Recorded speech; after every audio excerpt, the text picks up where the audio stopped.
Hey world, welcome to the Chosen Few. Welcome to season 2. Welcome to a whole new step into a whole new place. One of our players is missing. He's not out of the game. I just wanted to very quickly clarify that because I also said season 2. He's just out with illness, as happens from time to time, and we are wishing him a speedy and healthy recovery because, you know, that's what we would prefer. Mechanically speaking, we're going to just ignore that he exists this week. More or less, if that's okay with everyone. All that good stuff. So, we're gonna change things up a little bit with this group in terms of how we think about leveling and experience and growth. We're gonna see how this works. We're trying out something new. We've never done this before, but I think it's pretty cool and might lead to some cool and interesting things. So, let's do a quick round robin and check in on everyone's sets of beliefs that they have written. And then, we can all use this as a chance to both learn from each other's beliefs and also give feedback if we feel it is necessary. Um, don't be shy. I get that there's like a tendency to see commenting on beliefs as like a criticism or something like that, but no one I think will take it that way. We're all people who have learned to take criticism in the first place, but secondarily, like the goal is for the group to gain experience and to learn how to do this and help each other develop these skills. So from that perspective, don't worry too much if your belief changes or anything like that in any way, shape, or form. And we will go from there. So, is someone willing to go first? I always feel reluctant to pick on the first person because I know that it can make you some people are very uncomfortable going first. Um, so I'm hoping for a volunteer. He I'll says, go first. "Yay! I'm so glad. Thank you." Nova's has a series of beliefs. We've got, I think our principle is 1 guiding light and 2 we have set upon for now. So let's see what that looks like. What is Nova's guiding light belief?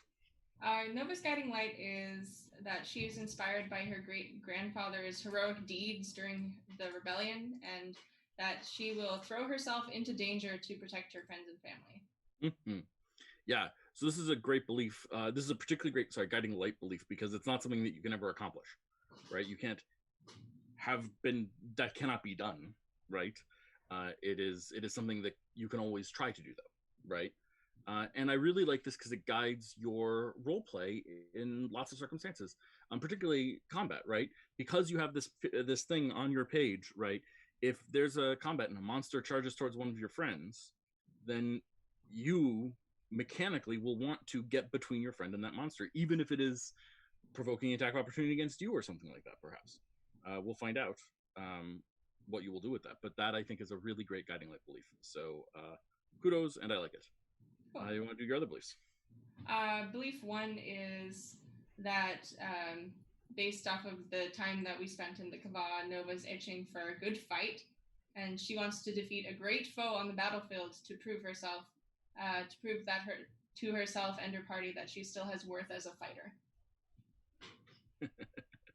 Excellent. Yeah, I really love the fact that like you are in some sense doubting that your friends value you as a fighter because you've been doing all this politic and negotiating and things like that, and you're like, no, I'm good at fighting. So yeah, I think that's great. And your second belief? Second belief is Nova is unnerved and frustrated that they still don't know who's responsible for the mind-controlled creatures and the Astrovargs, and she would like to investigate Recha further, hopefully aided by Thea. Interesting. Kind of redoing what we did the first time we were there. Yeah, absolutely. Yeah, we now know obviously that Professor Recha is our spy master for our Grand Accord, and the parts of her personality are fake. So that's interesting and fun. Yeah, I think that's great. Is the plan to break into her office? I want to make sure that you have an actionable plan so that you can feel that you accomplished this. I think the plan is to break into the office. Yeah. Sounds good. I like it. We'll try again. We'll see if we get anything more. We'll see if we get anything more. Well, I mean, you might even get that there's a new agent. That's always fun. Okay. Well, above Nova is Timothy. Timothy, how are your beliefs? Oh, I think my beliefs are strong, but let's see. They might need some workshopping. Timothy's guiding light is Timothy abhors the loss of innocent life. He will jeopardize himself and the mission to save even one life. So that's one thought.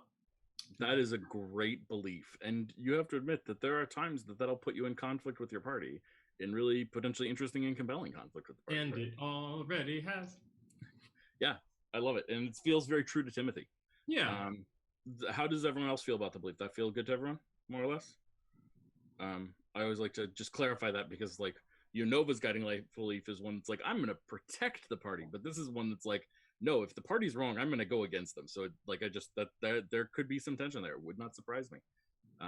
Particularly, I have to admit, between you and a certain unfortunately sick cleric, I could see, who has more along the lines of the belief of, if it's for the good of most people, innocent life can be sacrificed. I'm comfortable with that. So, yeah, we will see. I love that. I think that's really cool. All right. Belief number one, actionable belief, hopefully. Timothy believes in the peaceful exchange of ideas and information, but knows he is not particularly good at political games. In order to create peace, he will convince Celexa to aid in negotiations between the ambassadors of the Kava and Chalestra. Excellent. So I love this because this is a belief that is actually about another player character. So, Celexa, I want to encourage you to be thinking right now about what you're going to want from Timothy in order to agree to this, right? Even if this is in your interest, Timothy is going to be coming to you and saying, please help me. What would Celexa do with that? How will she react to that? You really think is it like Celexa to ask for a quid pro quo? I mean, yeah. So just this, yeah. Beautiful. I think that's great. And your second belief. Part the second, we have the time in the Kava reminded Timothy what it meant to belong to something. Instead of running away, he wants to help his teammates and will team up with Thea to find a suitable home for the brain shrimp, who are also looking for a place to belong. Mm-hmm. I love that. That's again very powerful. I like the idea that, like, we're not going to abandon these people. We're going to figure out what that means for them. Caliban, if you're watching, I'm really sorry. I know you're sick, but there's a chance that parts of this might get resolved today, and you may have problems with it. Just guess. We'll find out. But that'll be cool too. Okay. Across from Timothy, there's Celexa. Celexa, let's check in on your beliefs.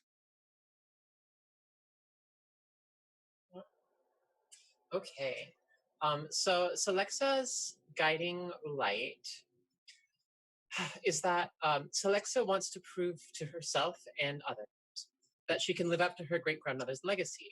She has her own worth beyond just being important by birth. And with this, I think I was really hoping to sort of like tap into her like kind of insecurity that comes up a lot, you know, and also to her like her relationship to family, of course, and that because that seems to be coming up more and more with her, like feeling this sort of sense of being like over both inspired and also overshadowed by her like family legacy. So yeah, I love that. I think that's great.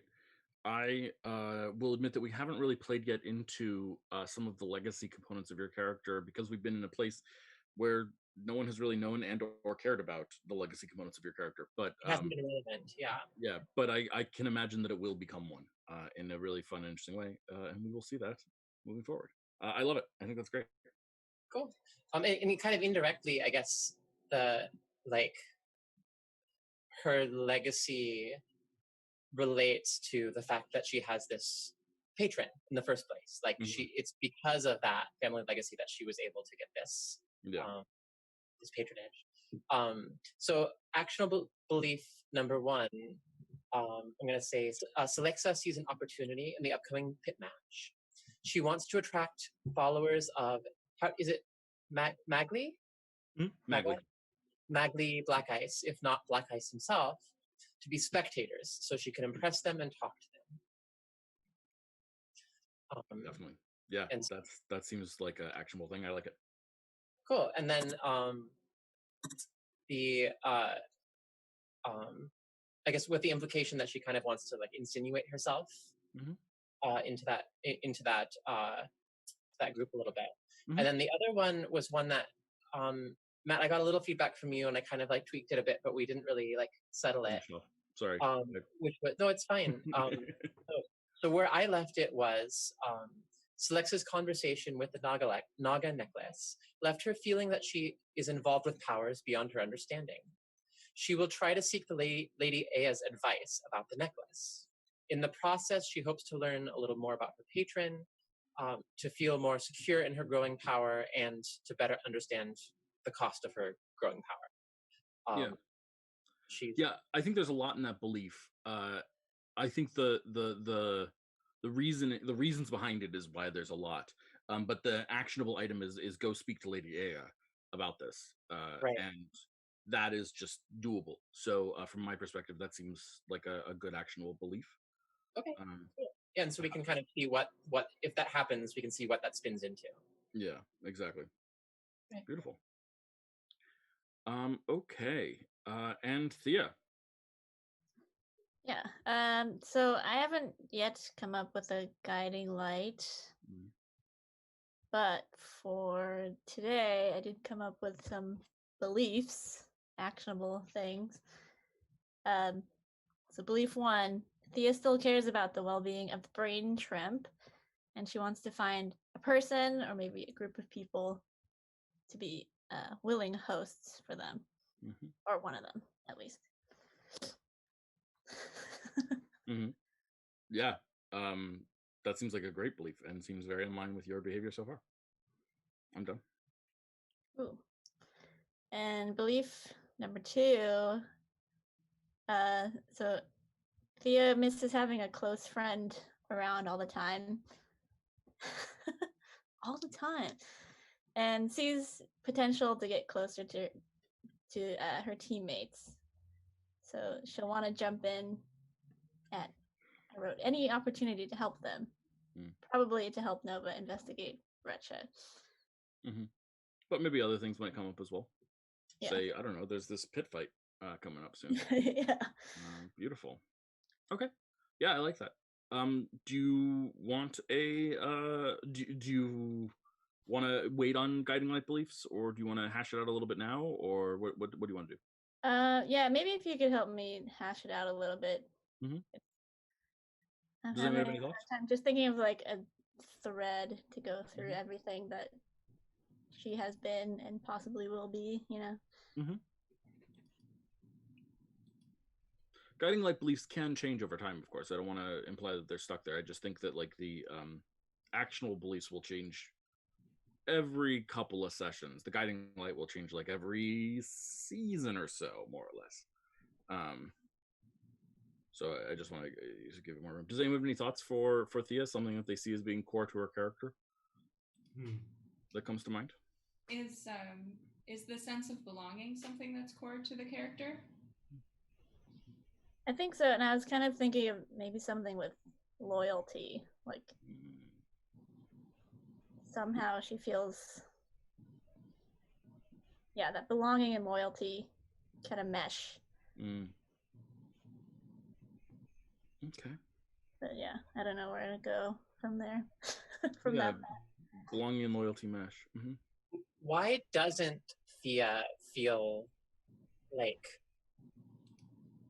I don't know, like secure in that way? Like, why doesn't she feel like she has something to belong to? I think because of where she came from, like her family. She had to run away to join this mission. She kind of had to leave all of her past behind, and I think, that created a big insecurity of like, who can I rely on? Who are my people? Is Thea like looking for a family in a way? I think so, yeah.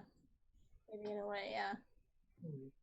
I mean, there might be a guiding light there, right? it would certainly feed into some of your shorter term beliefs too, which is always good. Sometimes we can look at the short term beliefs as ways of actualizing our guiding light belief. We can see that with Timothy very clearly, right? His short term belief is absolutely about his moral guidance of his guiding light belief. So maybe from the same perspective, right, we can almost reframe this belief about the brain trip needing a home to being something that Thea herself understands, right? Thea is looking for a home, and so your guiding light could be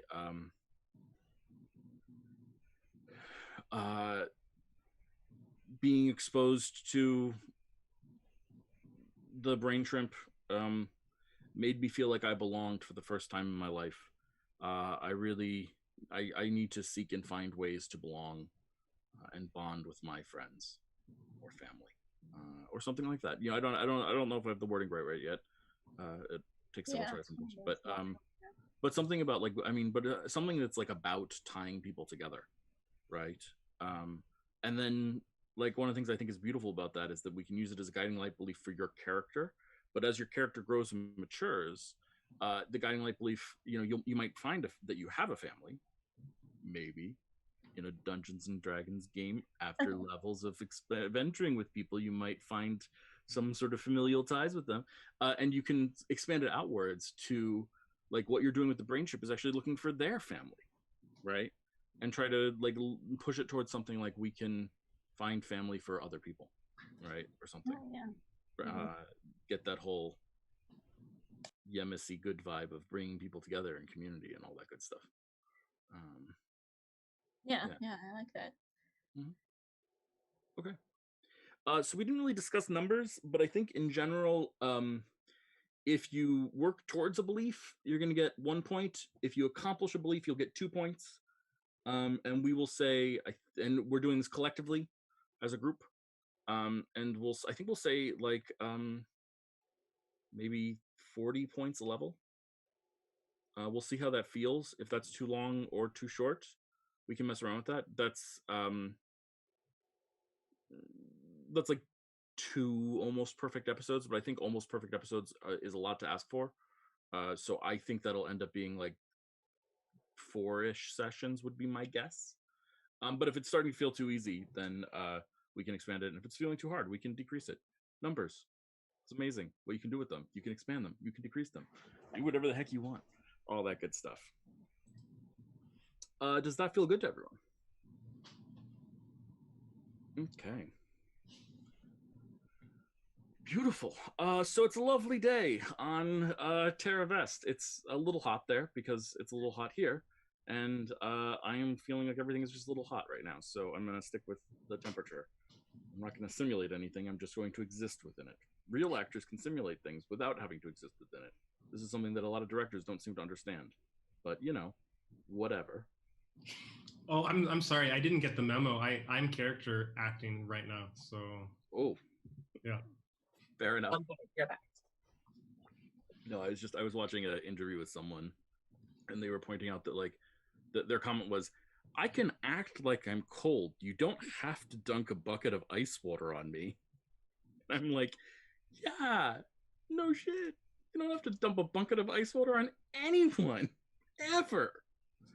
But apparently, a director was just like dumping buckets of ice water on her so that she could act cold. Okay. Seems mean to me, but whatever. Okay. Directors. Sounds like a Stanley Kubrick kind of thing. It does. It wasn't, but it does. It's definitely one of those things. I don't know. You hire actors who can simulate things. That's my opinion. Okay. Let's dive on in. So it's another day on Terra Vest. Y'all wake up in the morning, and outside your rooms are small bundles. I don't think they're going to do big ceremonies for you guys, but inside each of these small bundles is a handwritten thank you note, a platter of fresh fruit, and a magical item gift. Several of which I know what they are, one of which I don't. Sorry, I'll get to you, but I will get there at some point. I may or may not be bad at doing magic item gifts sometimes, but that happens. Nonetheless, I have put them in the Discord for you guys to check and investigate and be able to see what they are and what they do. I think one of them, Timothy, from my perspective, when I was making them, yours is the one that I made first, and then later on I decided it might be a little underpowered, so I may buff it a little bit further still. But that's the flavor, at least, that we can start with. It felt flavorfully appropriate for Timothy. So that's the situation. I think you should be able to tell from these handwritten notes and everything that the Kava is your adventures in the Kava were viewed as a success, to a certain extent at least, by the Grand Accord.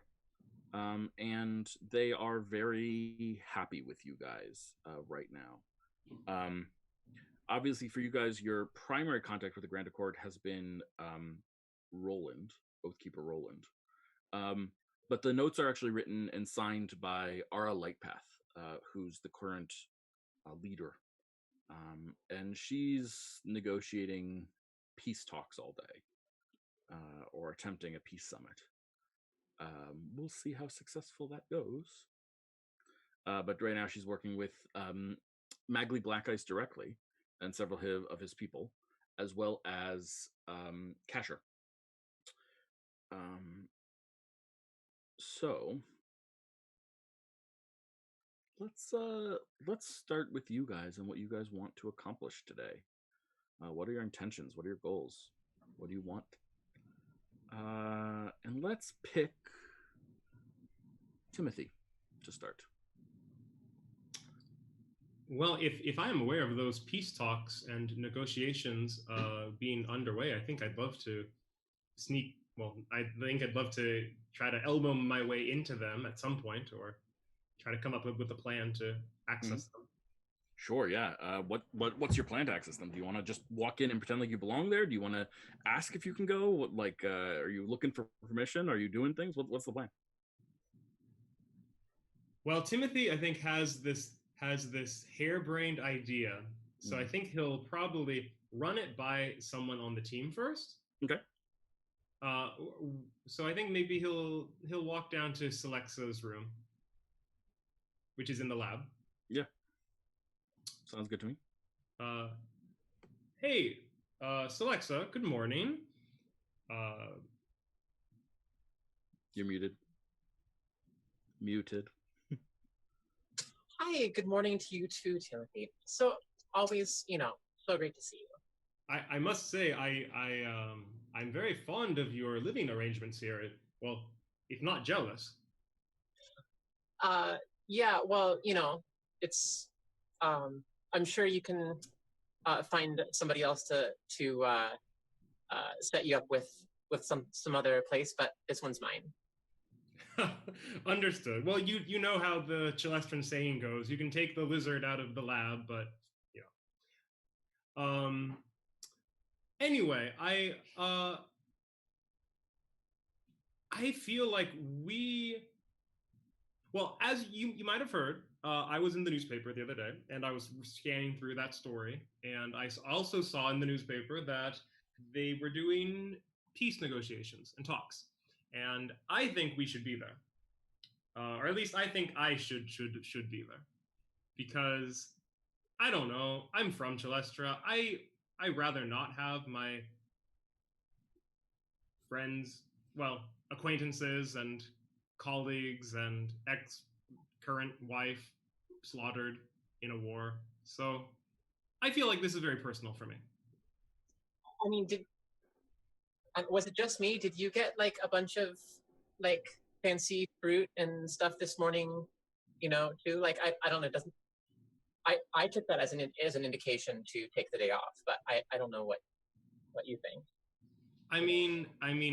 For me, every day is kind of like a fishing day, so it's the line is kind of blurred between work and play. But yeah, I got these nice boots. You like them? Oh yeah, they're real sharp to me. Well, okay, all right. Back up a second.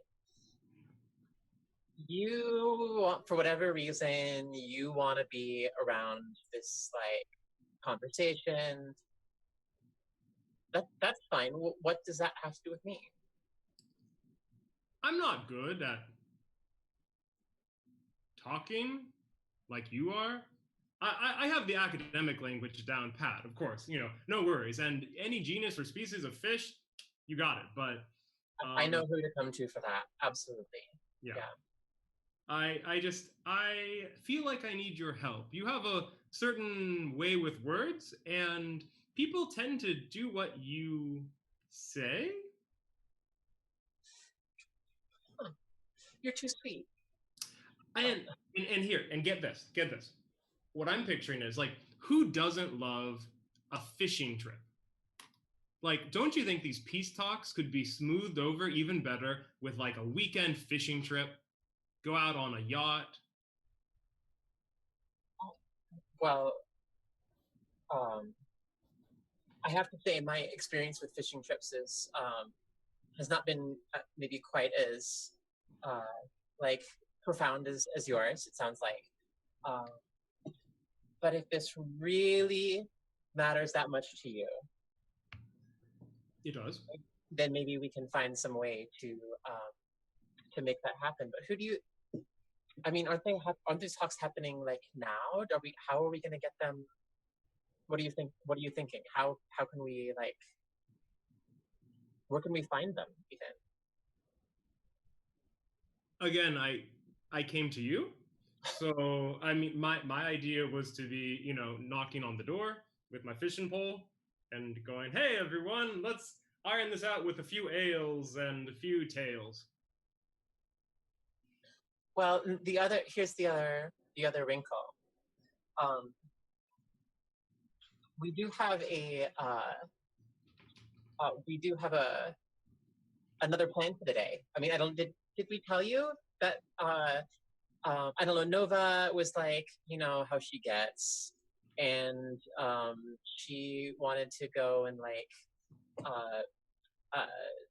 swing her big sword around because that's what she does. And I kind of like I said I would be there. I definitely don't want to like flake on that. So we're definitely doing that today. Does that leave time for a fishing trip as well? It's a work in progress. It doesn't need to be like a fishing trip. Okay. If you could get me in the door, I'd love to say a few words. Sure. Okay. Well, tell you what. I might want your help with something else kind of along the way. So let's put our heads together and figure that out, huh? So let's see. So now I feel like I've been put on the spot to move the plan, and so I'm wondering if somebody else wants to take over for a few minutes while Sounds good to me. While Timothy and Celexa put their heads together. Sounds good to me. Let's go check in with Nova. I go over and knock on Thea's door. Perfect. Wow. 2 teams of 2. Who would have guessed? I love it. Okay. Thea, you hear a knock at your door. I open the door. Hey, Nova. Hey, Thea. So I hear that there's some peace talks going on. Oh, really? That Wretch is going to be there? Oh, yeah. She's kind of weird, huh? Yeah, because I've been still fairly suspicious about her, and if she is not here, then I was thinking we might go on an adventure. I see. I wink at you. Alright, let me just feed my brain shrimp and I'll be out the door in a sec. Take a little bit of bone metal. Alright, ready to go. So probably first we should check to see if Wretch is actually at these peace talks. Do we know where the peace talks are? So the truth of the matter is that they're sprawling because there's lots of different minor negotiations that are all going on sort of simultaneously. It's not like there's one room with the peace negotiation in it. There's like rooms with the head peace negotiations, but then there's like rooms to discuss this issue or that issue or this other issue. You know, policy wonks from various positions are doing like negotiations and blah blah blah and pushing for various positions and et cetera, et cetera, et cetera, in various ways.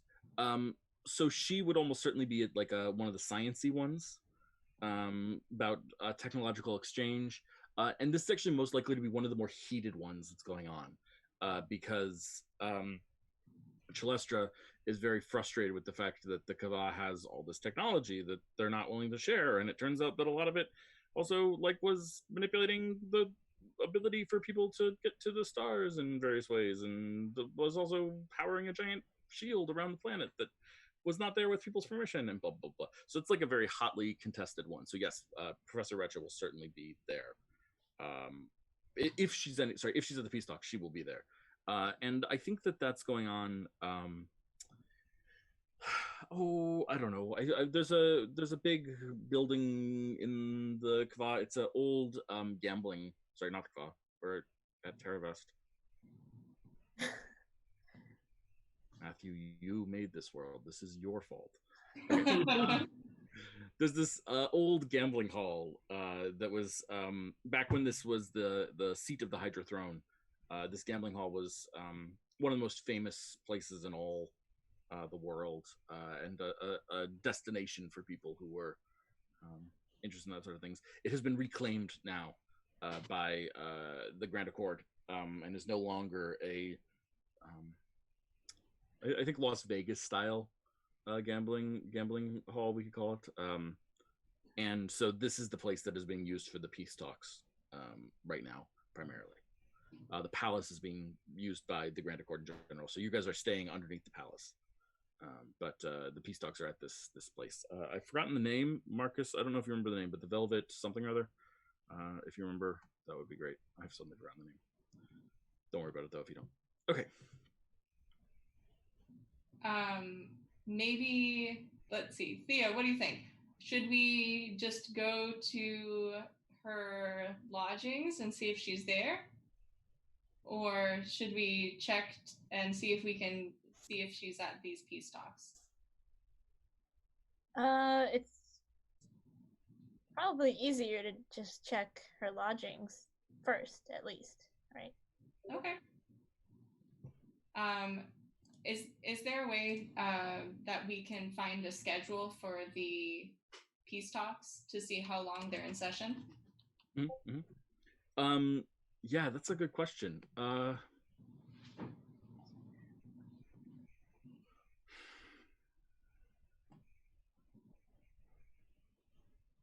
You know, you guys just aren't as important here as you were in the Kebab. And so people are less likely to do things for you. You could certainly find someone to ask. There's people who work for the Grand Accord that might help you, but most of the important people, you've mostly dealt with like hyper important people, not their assistants. And so as a result, like their assistants don't know you, and the hyper important people are in meetings. So you know, Roland has an assistant, Ara has an assistant, Professor Recha has assistants. Professor Recha's assistant is Celexa. So Celexa, if you know that Celexa is her assistant, I don't know if Celexa has told you this, but Celexa would certainly have her schedule, so or have access to her schedule. So yeah, I don't know. I don't think there's an obvious path, if that makes sense. Do we know that Celexa? I don't think she's told. I don't think she's told you because it happened last night. We know that she used to be the assistant, and we know that she didn't spend the night in the area we're sleeping. That's true. Yeah. I feel like that's an assumption we could probably make. Mm-hmm. But also, I definitely do not want to ask Celexa anything about Recha because that'd be way too suspicious. That is totally fair. Too on the nose. Yeah. Well, I guess we could just we could ask Roland's assistant.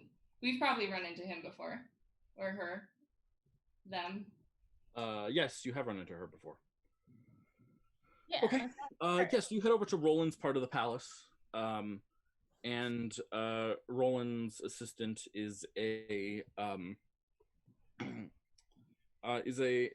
dwarf who sits there at the desk and is filling out paperwork and looks up at you as you enter, and she says, "Good day." Hello. I was wondering if you have the schedules for the peace talks. Why? We need to get in contact with the head of this, with Recha, and we are wondering when she's done with her meeting. I am not Wretch's assistant, you know. Not my job to know her schedule. Oh, okay, that does make sense. You don't have access to just like the schedule for everyone's meetings? I do. Well, could you share that? No. You think I'm a bad assistant? Is that what you're implying? No. I mean, we came to you because we thought you would know like everything because we thought you were a good assistant. I do know everything, but I also know how to share everything with every person who walks through the door. Well, maybe you should know who we are. Your name is Thea. Your name is Nova. Oh. You did some work for us in the Kava. You think that makes you special? I thought Kind of. You're not even members of the Order of Starlight. You're just some people that did some work for us. And believe me, I think that the court is grateful, but I also think that they have shown their gratefulness to you. And unless I am instructed to do otherwise, I see no reason why I should really do anything for you. Does she happen to have a copy of any schedules on her desk? Yeah, why don't you roll a perception check? Okay.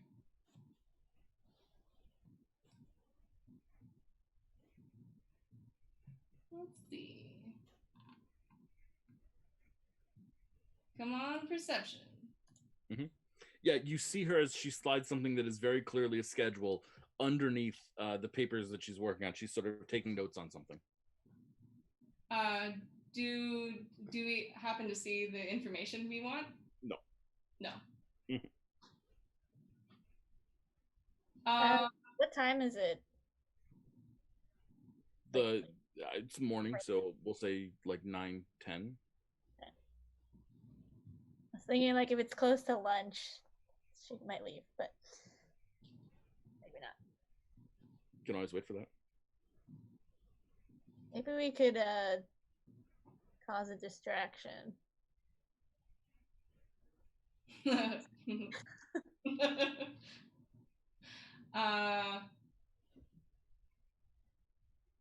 Okay, well, I think that's all we need for today.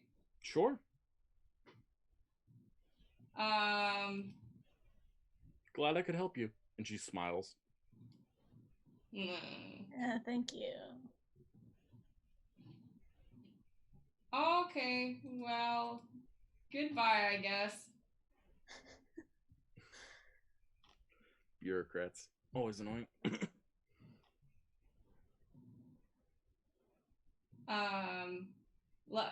I think we walk out of that room and let's see if we can come up with some sort of plan, I guess. Yeah. Okay, well then we'll leave you to your planning phase while we go check in with Nika and Selexa and Timothy. There we go. That's totally what I meant. Selexa, Timothy, how are you guys doing on your plan? Well, I think that if all you want is to just kind of get inside, then yeah, maybe we just go and talk to them. That seems like a reasonable, head-on approach, right? So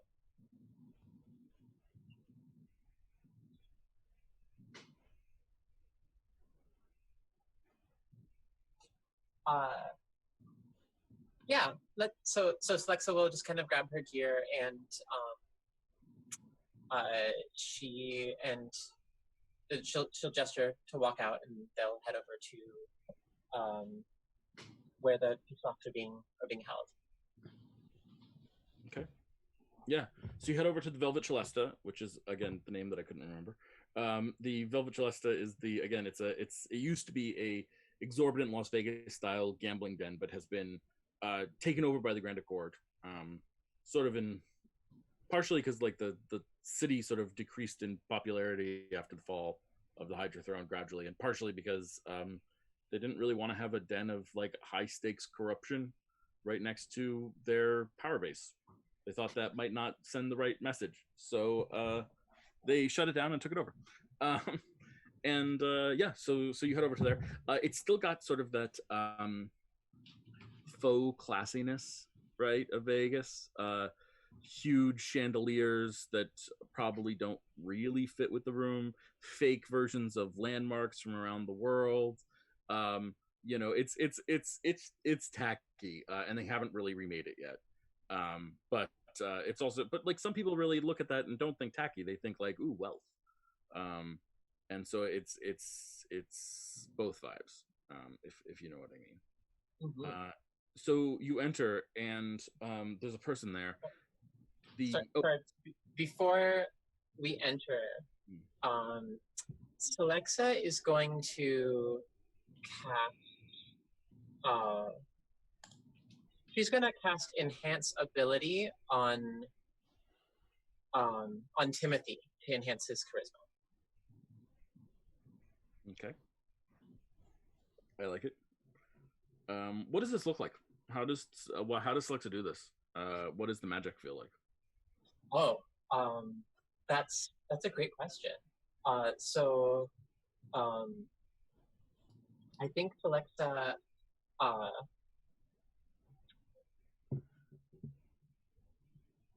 she,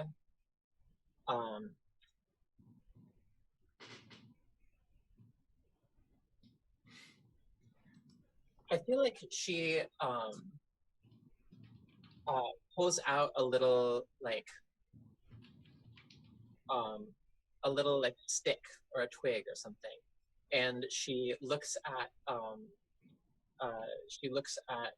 Timothy, and she just kind of like winks at him, and with in one hand without him seeing it, she like snaps the twig between her fingers. And he gets a little bit of a rush of confidence. You feel giddy almost. Since, I mean, Timothy will presumably be he's the one who wants to speak to them. So, I figure it will do him more good than me. And sorry, and you said we're walking in and there's a person there, I think is what you were saying.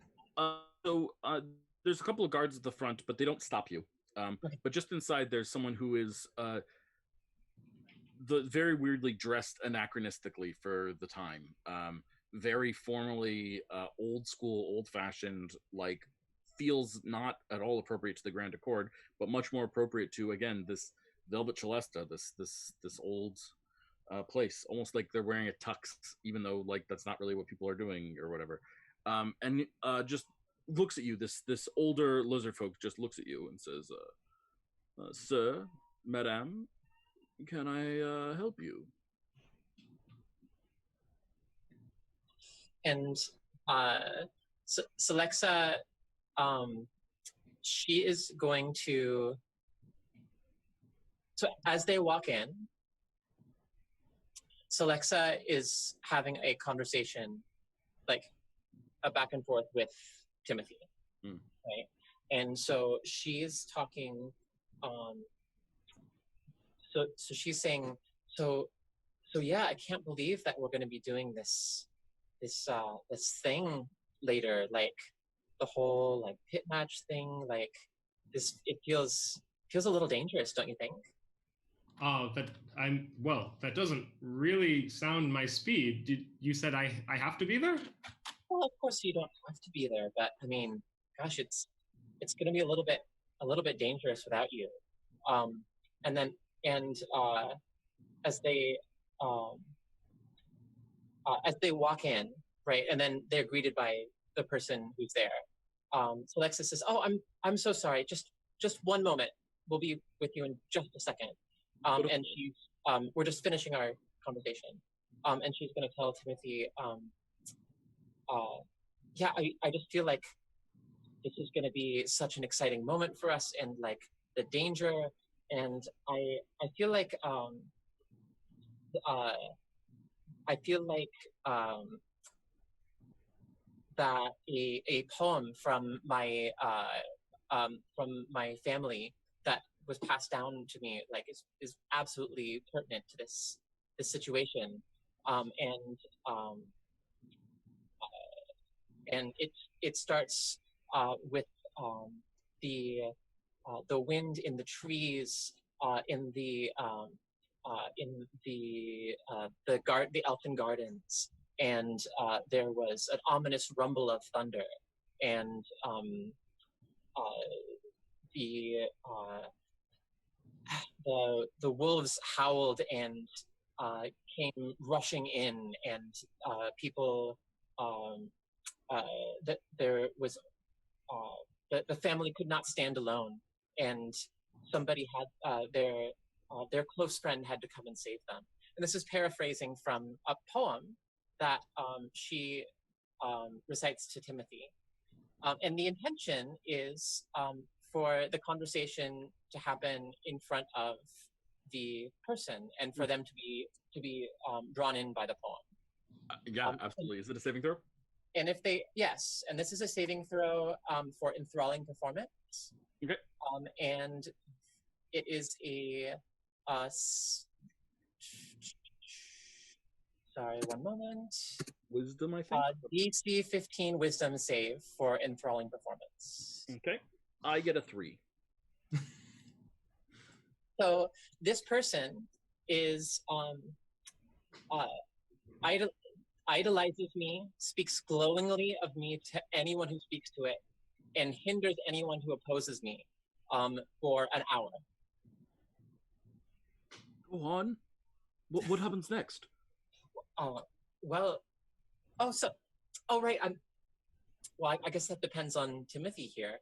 We really need him to help us for this mighty battle today. But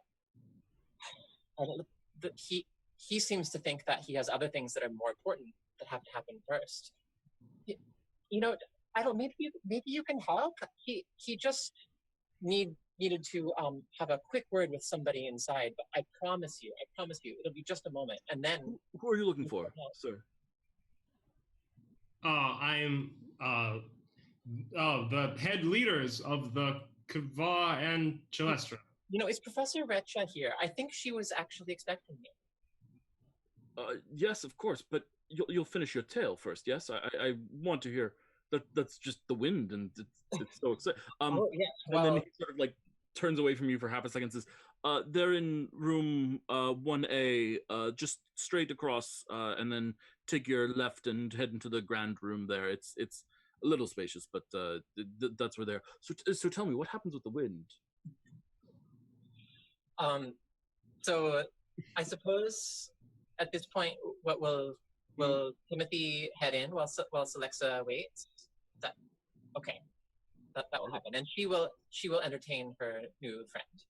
Yeah, he gets like really excited and starts telling you, I haven't heard a storyteller like this in years. I mean, I heard great storytellers 50 years ago, but since the Grand Accord has taken over, we don't really have the same degree of artistry, beauty that you bring here.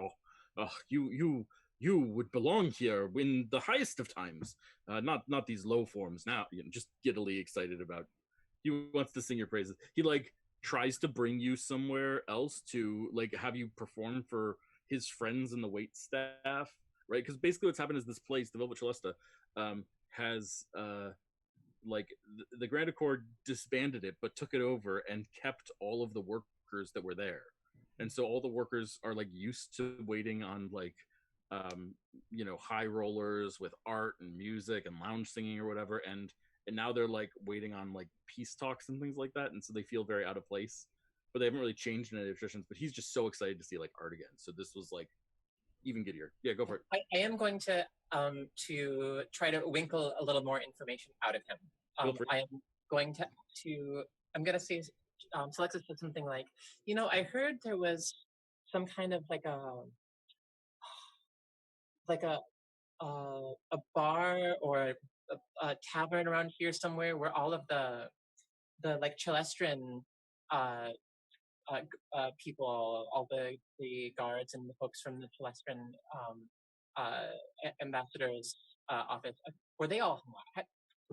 I forget the name. Do you remember the name of that place? The place that they like it has a crude name that is not one that's best spoken aloud, but if you would know, there are sort of what do you call them, themed bars based around each of the societies here, and the one that they prefer is their own. It's known as the Sea's Asshole, um and is and like he tells you directions to where it is. Okay, great, thank you. And And I it's on guess the coast, looks out over the water. It's actually on the edge of the docks, basically, is where it is. It's the docks sort of extend over a good portion of this island. But then like they end, and on the edge of the docks is like the like grand entrance to the Hydra throne and the political arena of this place. And, and their chosen bar, as it were, is on the edge of these two. And it's like from his description of it, it's this weird place where it's like both super high class, like drinks and whatnot, but it gives the illusion of being seedy, right? So it's one of those places where like you go in and like pay extra to sit in a broken chair, and like it's like a faux dive. yeah, exactly. And they have beer that is, for sale, that is like has awful names but is actually like super expensive. Like the whole thing is just like it's a weird combination of things, but this is where they go. Okay, well, with that information in mind, let's go ahead and pass to somebody else. Yeah. I'm gonna come back to you in just a second, Timothy, but I'm gonna start with Nova and Thea. I think we're gonna wait till it's this person's lunch hour or whenever they take a break, and sneak into the office after. Okay. Yeah, absolutely. So you guys are outside somewhere in the palace of the Hydra throne, which has not yet been renamed, but probably should. And are keeping an eye on the door. How are you keeping an eye on the door? Is it are you stealthing? Are you psionically doing it somehow? I don't know what your powers are. Are you like, what's the plan? I think I'm stealthing. Okay. Yeah. Why don't we roll a stealth check? Nova, are you there as well, or are you waiting as backup in the mix? I think I should not be anywhere visible. Great. Excellent. Thea, why don't you roll a stealth check for me? 29. 29. Fair enough. Yeah. So you don't even have to wait for lunch. About 25 minutes after you have this conversation, a runner runs into the room, and the door closes behind her, and she speaks to the dwarf, and the dwarf speaks back, and it's all muffled, you can't hear it from here, but then the door opens, and she closes it behind her. She and the runner leave, and she locks the door, and the two of them go running off somewhere, almost as if someone has arrived with an urgent message, and she needs to convey it, and the door is locked. All right, at that moment, I'm gonna use my, or at least I'm gonna check the door. Yeah. Locked. It is locked. All right, then I'm gonna use my thieves' tools. Great. Try to open it. Yeah. So you use your thieves' tools. The lock is more tricky than you were prepared for. And so as you're picking the lock, it's taking a little bit more time. You realize that, of course, Roland Oathkeeper's office would probably be protected. That makes a certain degree of sense. But as you're doing it, a patrol of a couple of guards comes down the hallway, and there's two of them, and you can hear them like turning the corner before, and you're not done picking the lock. They're just sort of talking casually. They're just on patrol. Can I hide before they come around the Yeah, corner? so it's a hallway. You were hiding sort of in an unused room near here. Is that the plan? Do you want to run back to an unused room? Yeah. Yeah. What's your movement speed? 35. Nice. Then let's make an acrobatics check to see how fast you can get into this room. Okay. Yeah. So you run down the hallway and hide into the room. And the guards, as the guards turn the corner, they don't see your motion, and they just start ambling down the hallway carefully, and they walk past, and you see them turn the next corner. All right, cool. After they leave, I'm gonna go back to the door. Try to... You finish picking the lock and are able to make your way through. All right, You cool. are now in the sort of the outer office of Roland Starbrand, where his assistant works. So I just look on the desk for that schedule. Yeah, absolutely. Roll an investigation check.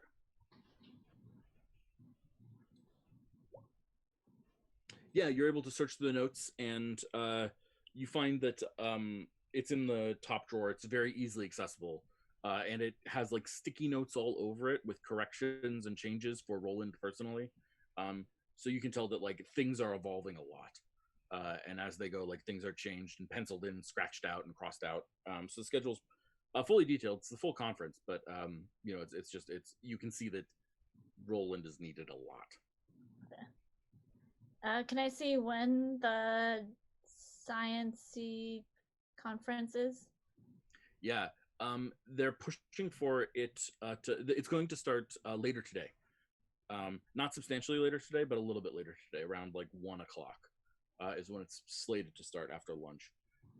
And yes, Professor Retcha will be there, or at least it says so on the notes that she'll be there. And it is you can tell from the way that like people are framing it, like even in this, that you know, our light path is supposed to be there, Roland's supposed to be there, a lot of important people are going to be there. Casher is going to be there, Magley is supposed to be there for part of this, and so a lot of important people are going to be at this. It looks like they're breaking out after that, but still there's going to be a lot of important people at this conference part. This is sort of the big thing. It looks like the focal point is going to be, it's going to start with a presentation from members of the Kava, who are going to make statements explaining what the covering was, what it did, how it was utilized, and why they did it. And so a lot of people are very interested in this, and it's going to be the Kava's perspective on this rather than like the true perspective, or at least even worse, the perspective the Kava wants to put forward rather than like the true perspective. But you know, it's something that a lot of people are curious about, so it's a very heavily attended thing. Formal negotiations are actually on technology are supposed to start tomorrow. Okay. Can I see, are there any other like big chunks of time when Professor Retcha is going to be in another meeting or whatever it is?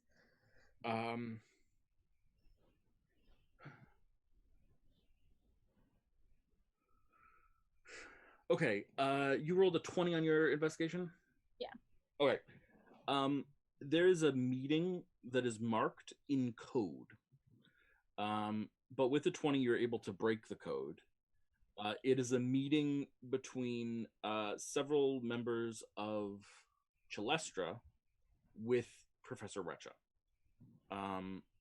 And it is specifically on the topic of submersibles and submersible warfare. Okay. And that's like slated to be about 6 hours tomorrow. Okay. I think after that, I put the paper back and just leave. Yeah. With the 20, I will give you the answer to one more question if you want. I'm not saying you have to, but if you have another question, I will answer one more time.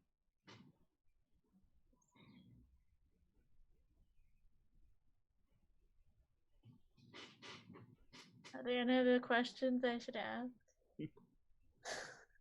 Is there anything interesting that Roland is doing? Yeah. I like that question.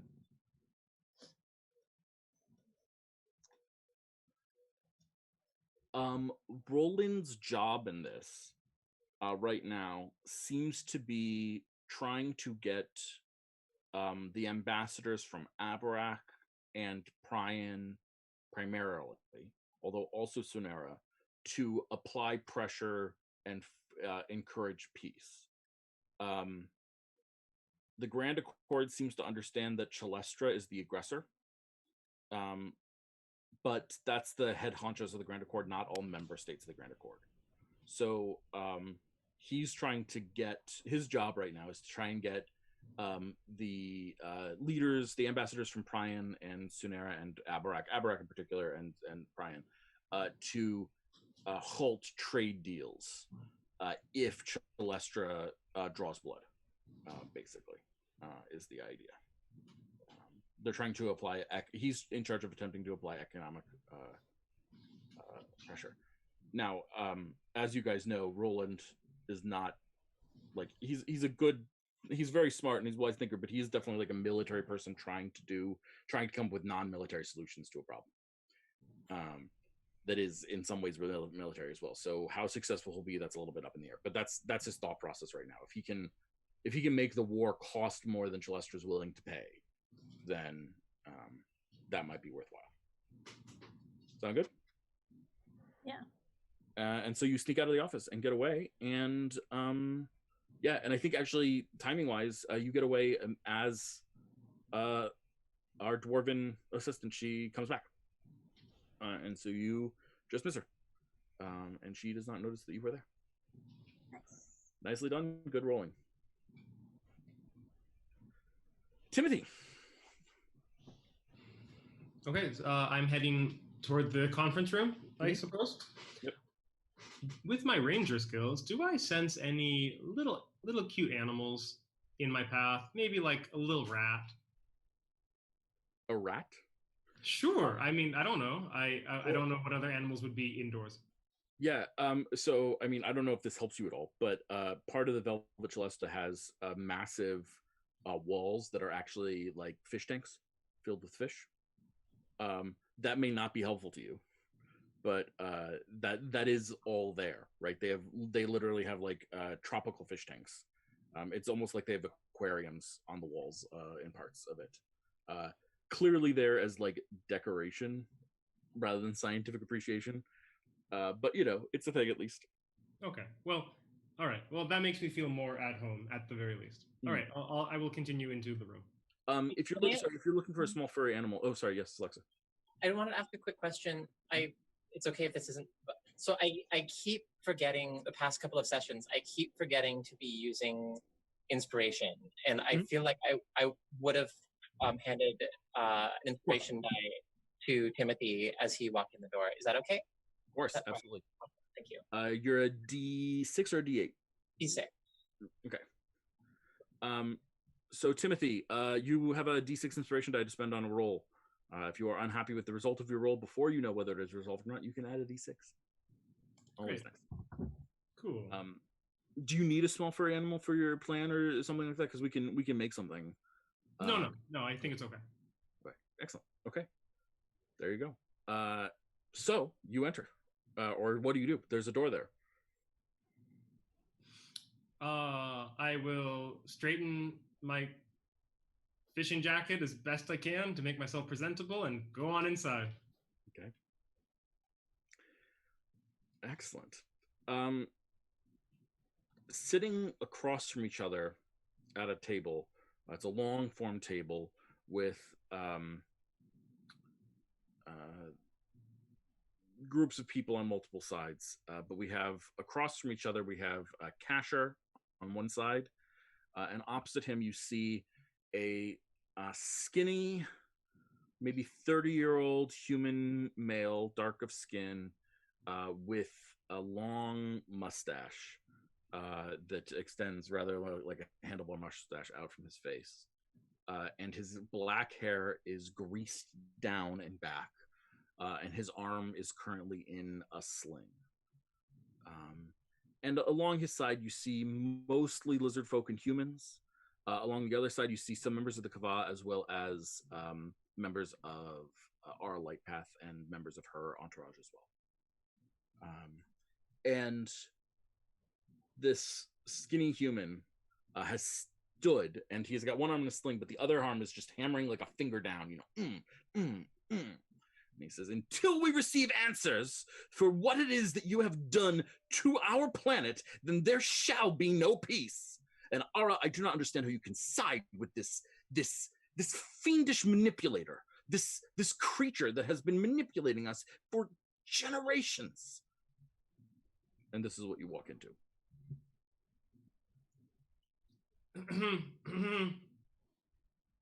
Hello, everyone. Who is this? And Ara looks and says, Magley, this is one of your citizens. His name is Timothy. Timothy, what's your business here? Well, I feel like maybe I'd like a seat at the table because I am unique in that I have had a foot in both of these countries in the past month, and that's more than most of you can say. You've been in the Kava? Yes. Tell me, what was it like? They still won't share most of their secrets with us, constantly lying every step of this negotiation, which is proving to be the waste of time I anticipated it would be. What is the Kava like? Well, as a culture, they are very different than us, but like us, they are merely people. They have needs, they have desires, they live, they love. Look, I brought back this piece of culture, and I hold up a talisman that I found in the forest X number of sessions ago. Yeah. Why don't you roll a persuasion check? And what do I get for do I get a plus advantage from Selexa's enhancing your ability, if I believe I believe that correctly, and then a D6 inspiration die if you need it. Are you happy with the 17, or do you want to spend your D6 inspiration die? I'll go ahead and spend it just in case.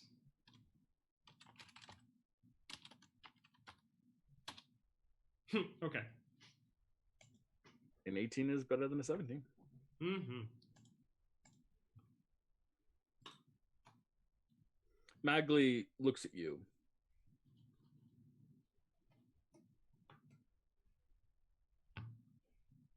Ara, have you any objection to Timothy's presence? No. Not at all. I don't know if I would allow his entire group to be here, but Timothy has an academic bent and can speak as an expert on issues of scientific relevance. Timothy, I ask that you be unclouded in your judgments and understand that the goal of any peace talk is to avoid the catastrophe of war. That is, let me assure you, that is my number one priority here. I for the past month, I've gotten to know the Kava. They are good people. They are people, as are we, and I would like to avoid the unnecessary slaughter of any people. As if they could. And immediately, argument breaks up all across the table. And Ara then smacks the table and casts that cleric spell that elevates someone's voice and says, "Silence!" And everyone shuts up. And she looks around and she says, "We will take a brief recess." Thaumaturgy, thank you. And Magley pushes his chair back from the table and walks directly to you. Timothy, was it? That's correct, sir. And he reaches for you with his left hand because his right arm's in a sling. And he says, "Magley Black Ice." Tries to shake your hand backwards. Thank you. It's quite the occasion meeting you. Yes. During this recess, have you a minute to talk? I'd like to speak privately with you. Sure. And he starts walking out of the room. He's got 2 guards that flank him. And like, unless you start following immediately, they will grab you physically and start forcing you to follow him. Okay, we're walking this way now. Okay, that's fine. Yeah, he walks very quickly out of the room and to a side room. Clearly, the side room has been set up for him. This is like his office while he's here or whatever. And the guards post outside, and the door is open, and you are invited in. So you're one of these chosen that they speak of? Yes, I was. A religious figure to them, then? It's a complicated story. I try to help.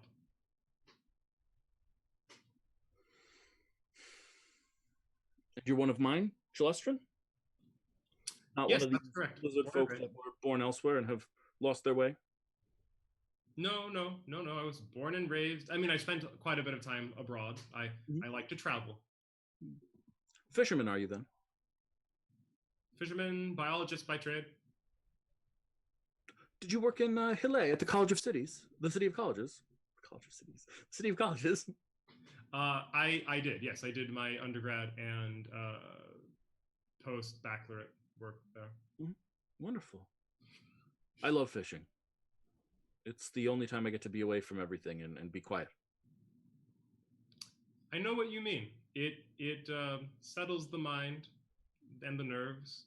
It really makes you think clearly. Yes, it does. So what can you tell me about the Kava? Exactly what I said outside. They are people. Sure. All people are people. That is not in question here. Outside of that, because I do believe that appealing to that side is not going to be of use currently. I don't want you to take this the wrong way, sir. What I saw there, technologically, advancements that I cannot wrap my brain around. I mean, wonder. You're a scientist. Yes, I am a scientist. I cannot explain it. I mean, just wonders that you would not believe. And I implore you. Technologies that they could use to help people? They could, and they will. They are willing. Certainly, that line of communication is being shut down during the wartime. That's not how you build bridges. That's how you burn them. But even you must admit that they have been using these technologies to manipulate the whole world, to decide what is best for us, like an overprotective parent punishing their child for trying to explore. Think of it more along the lines of an overprotective parent waiting until their children are grown enough. You see this so often in the fish world. You know fish. You love going fishing. You don't send the clownfish off immediately. They stay by their reef until they're ready to go settle on their own. But we are not fish. We are not fish, but I think we can all learn a little bit from the biological world. Nature got it right long before we did. I do not disagree with this statement, and yet I cannot help but feel that my sentience is of value to me, and that I and all citizens of the entire planet, not even just the Shimmering Seas, all citizens of the entire planet have been cut off from our place in the world. We have been shut down. And this strikes me as wrong. It's difficult for me to even imagine being sympathetic to someone who would treat another like this. Just, we can call it overprotective parents, but I don't think it's that far-fetched to call it something else. Prison. call it what you will, it is a moot point. The barrier is gone. We are effectively, as a planet, on our own, and I have seen the atrocities that fall from the sky. And whatever you think the Kava has, that is worse. And we do not want to burn the bridges with our strongest ally right now. So for you, it's a practical matter of not alienating our strongest ally. I think for you, that would be the best argument. For me, it's staying alive and keeping those I love alive. I do not fear the Kava, nor do I think that we need them as an ally. I don't feel the need to ally with my abuser and imprisoner. You ask much, Timothy of Chalestra. You are the aggressor. I ask you to lay down your sword. They have not picked theirs up. I find it difficult to call me the aggressor when I was the one imprisoned. Do you call it the aggressor when you break free of a wrongful imprisonment? They weren't imprisoning you. They were. Yes, they were. That is nonsense. They had a literally shield. put a cage around the world. You see a cage, I see a shield. Either way, for what it's worth, I was instrumental in taking down that cage. Yes, because you were given information. You saw that this was there. We were not even informed about it. And your response was exactly the same as mine. At that moment, you, like any Chalestran, you saw this for what it was. I do not want war. Good. This is not my intention. I want the Kava disbanded. I want its citizens separated. I want its technology dispersed to all the lands of the Shimmering Seas, if not the whole world, as payment for the damage that they have caused, and as a way of protecting the world. Who wants war? No one wants war. You just use war like a tool to accomplish your true ends.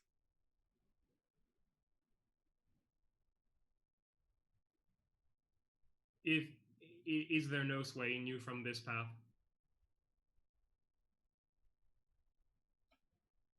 Well, let us see what the Kava offers.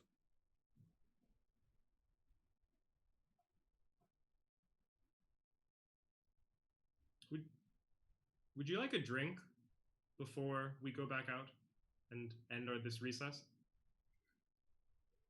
What are you offering? I pull out a vial. This is a little something from the Kava. As you imagine, they have different tinctures and delicacies. Would you care to sample? Is it alcohol? It's potent. I don't allow poison into my system. Poison? Yes, alcohol is a poison. Drugs, alcohol. I live pure. Some other time, perhaps, then. Perhaps. Do not wait for it. Well, Timothy, if nothing else, you have been interesting and amusing.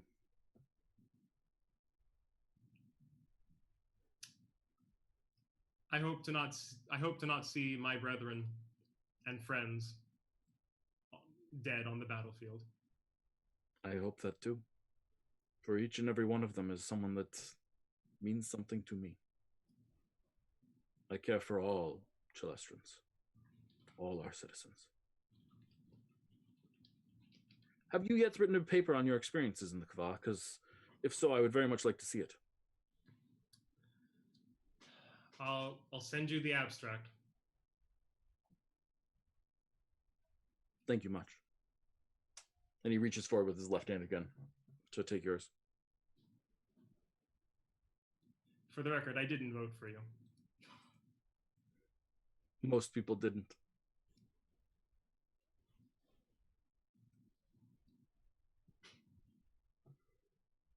And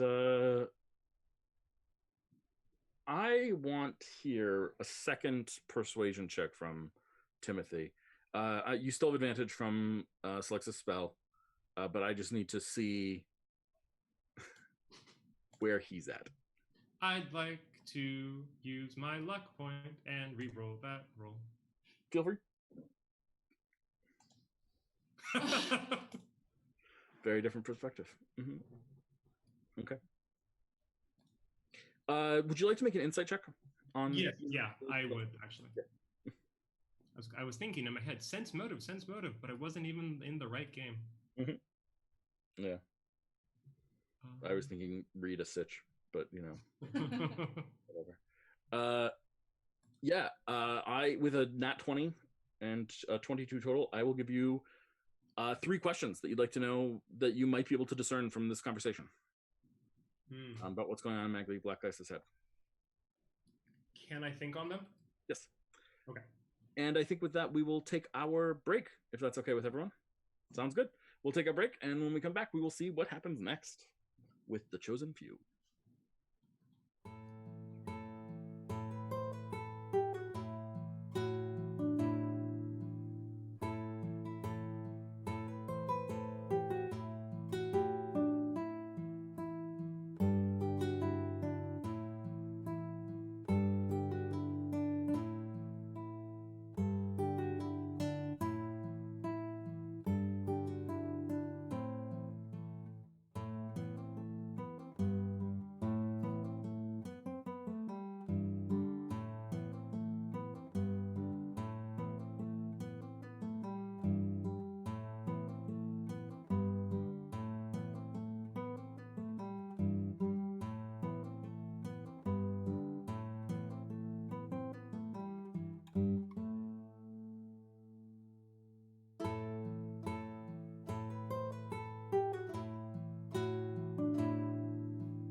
Hey everyone, welcome back. Hope you're having a good time enjoying this stream.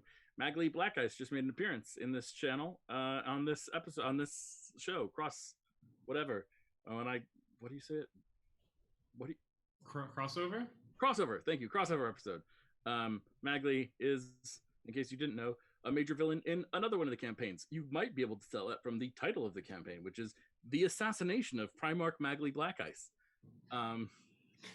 Primarch Magly Black Ice may or may not be a budding dictator of fascist proportions. So, who was not elected to office, by the way. Anyone didn't know that.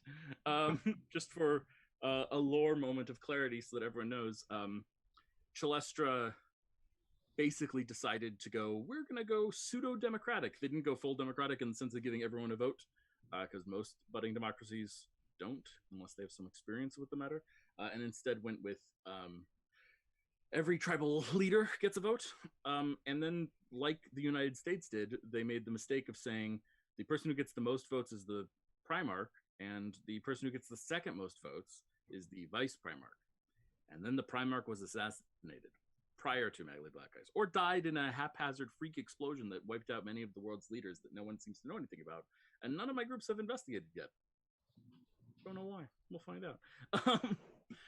And so he became Primarch legally, even though, take that for what you will. Anyway, this is a show where we play RPGs to entertain you and ourselves. Come check it out if you like it. Check out some of our other stuff. Follow our channel. We've got shows every Sunday, Monday, Thursday, and Friday. On Fridays, we do random RPGs. We try out different systems. Right now, we're in the middle of an awesome Beneath the Cursed Moon campaign. Beneath the Cursed Moon is made by a really cool designer named Carius. You can find them on on itch.io, or also on their Twitter feed. And it's a gothic horror style campaign, though not super scary, more in the style of like Buffy the Vampire Slayer horror, except like gothic era, or Van Helsing or something like that, good old Castlevania. Really, it's in the style of Castlevania. I feel like I'm playing Castlevania. And I am not running that. I am playing in it, so that's a lot of fun. I play a warlock who likes sacrificing people, maybe a little bit too much, and drawing power from killing things. It's gross, but it's fun. Monday, the assassination of Primarch Magly Black Eyes. We were just talking about that. They're a good group, and they're having fun. And Thursdays, we've got our Dungeon Delve campaign, where we are diving into the ancient history of Prion, uncovering vast secrets and hoards of treasure in a classic old school dungeon crawly style campaign. That group is having a good time too, digging through secrets and looking for treasure, and uncovering all sorts of crazy things, and possibly, unfortunately or unwittingly, unleashing things upon the earth. Although, really, some of that was this group's fault. There may have been protection spells that were tied to the covering over there. And when the covering, wow, that cat is so elegantly cool. And when the covering went down, things changed over there. It's sort of affecting each other's lives right now in interesting and fun ways, including one of the magic items I gave was actually a gift from one campaign to this one. Ooh, fun stuff. Coolio. Well, as always, I like to encourage people to take time and or money and or whatever you can to support people who are less well off than you. The world is filled with underprivileged people of all stripes and all sorts. Please try to help them as best you can, whatever that looks like for you. Don't do more than you can do, obviously, but do try to find a way to do something. You'll feel better about the world and yourself in it, if you can. Even something as simple as running an RPG for charity. It can be really fun and meaningful. For a while, I kind of miss this. I used to be running, a weekly RPG at the LGBTQIA Youth Center locally, and I really miss that. That was a lot of fun. But still, it's just but try to find a way to support and help people however you can. Right now, in particular, I'm thinking about California, and it is very smoky here right now because there are fires everywhere, and so fire relief funds are something that's worth considering. But also, bail funds are still really important, and Black Lives Matter is getting substantially less donations than it was a month ago, even though situations haven't really alleviated and protests are still ongoing, which is a good thing. But try to find a way to help out if you can. this is the time. Also, it's a good time to donate to Get Out the Vote organizations in general. Those organizations are always good to donate to because it turns out that voting is always an important thing in a democracy, and there's always barriers to entry there. But right now is a particularly good time to donate. So please do your best to do that. And back. So, Timothy, how are you feeling about your conversation that you just had with Black Ice? You just met the Primarch of your civilization. Mixed bag, mixed bag. I think upon reflection, I'd like to ascertain the answers to these 3 questions. Let's hear it. Number 1, do I get the inkling that he realized I was trying to do something to alter his mind? Poison or, what have you? No. Okay. Well, that was a freebie. He did not. I will clarify even further. He did not have an idea that was poison, specifically from you. He presumed actually that it was probably an honest drink because his opinion of you was rather low.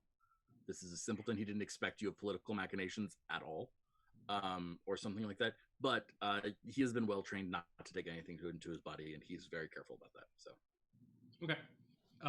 Number 2. Oh goodness, what was number 2? I really love when you two look at each other, and it's really funny because you're actually of each other on the thing, and so on the stream. Yep, there you go. That's it. Now you look right. I think it was like, what is he actually planning? Mm-hmm. Like, is he actually intending to go to war? Mm-hmm.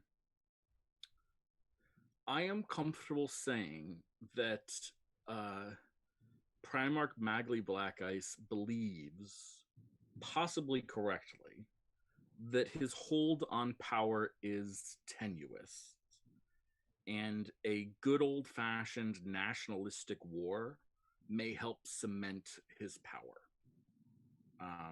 So I will even flat out tell you, for the sake of fun drama, it was not his intention to go to war against the Kava. He was actually setting up a frame job where he was going to do something horrible to one of his own cities and then pack the site with weaponry from Sunera with the intention of launching a war against Sunera and blaming them for first strike to get everyone on his side from the Grand Accord. But he's never one to pass an opportunity up. And so when the covering went down and it caused literal chaos across the Shivering Seas, you guys were sort of in the Kava, which was probably the safest place to be. But some of the other campaigns have seen some of the fallout of this, and it's more dramatic than it even was in the Kava. You guys had a meteor spawn land there, but there have been others that have landed across, and fires that have been started, and people who didn't know what was going on freaking out at the skies doing things. So this was the perfect opportunity for him to pick a target and blame them, right? Had it been possible or reasonable to blame another country other than the Kava, he easily would have done that, but it wasn't. So this is for various reasons, largely partially due to Monday night's campaign and things that they did. They sort of forced the truth rather than falsity, which has benefits and consequences. So do you feel like that's a fair answer to your question? Yeah, definitely. Excellent. And then finally, number 3, what resonated with him the most of what I said?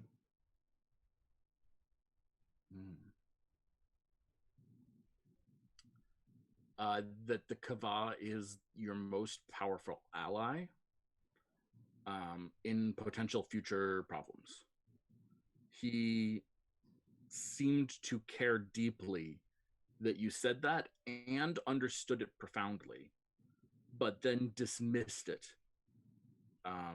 out of hand as being the Kava is not the ally that he is utilizing right now, basically. I think there was an implication there that Timothy would have picked up on, that Primarch Magley Black Ice has other allies. Okay, thank you. There you go. Okay, let's go check in with Nova and Thea. You guys still hanging out together? Yeah. Okay. I think I tell Nova all the stuff that I saw. Okay, sounds good. Do we have time to do this before the fight? What's the intention here? You certainly have time to do this before the fight, but you won't have time to do anything else regards to the fight.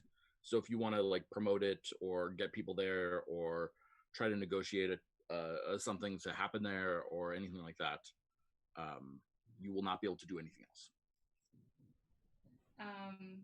Thea, do you think we should do this today or we should do this tomorrow? Well, I will say it looks like we have plenty of opportunity tomorrow. We also, I don't know if we got everyone down with the plan to do it today. We'd have to track them down, I think. Right. Yeah. So maybe we should do it tomorrow, and so then we'll visit this office today then. Oh, do you mean visit the office today? Wait, hold on. Well, what were you saying? I was saying we have the opportunity to go to the office tomorrow because she'll be out of the office for a long time. Okay. So if we wanted to do stuff for the fight today, we could do that. How long from now is the fight? A couple hours. I think you said 4:00, early evening was the idea. Sort of post peace talks when people are getting off and things like that. Should we try to promote this fight? That was part of the deal, right? This is kind of part of the deal. Someone said we were going to do that. Maybe it was Alexa. Can we, just for the sake of expediency, can we let's just have an above table conversation about this. Can we have maybe have the party come together at, like, let's say we have like a prearranged time that we're meeting beforehand or something. Sounds good.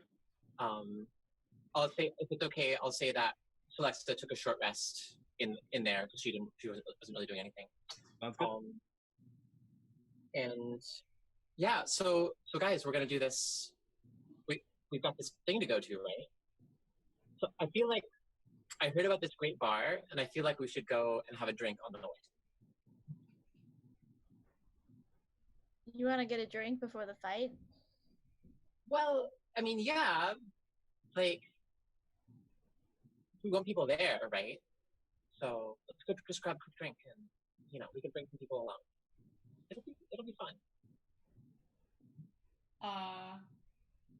Okay, sure. All right. Nova? What? What are we fighting? I don't know yet. It'll be a surprise. It's gonna be fun. Are you sure? Yes. Okay. I love how clueless Timothy is because you guys all like went and discussed this and figured this out, and now you're just like bringing him along because Alexa like manipulated him coming along a little earlier today, and now he's just like, oh, okay, sure. I love it. So Alexa is going to lead people towards the what's it called? The C's asshole? Am I remembering that right? Yep. Okay. The C's asshole. She's gonna stop in front of the door, and she's gonna say, "I heard this place is great."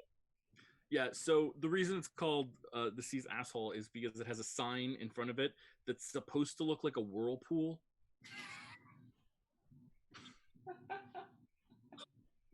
Perfect. Okay.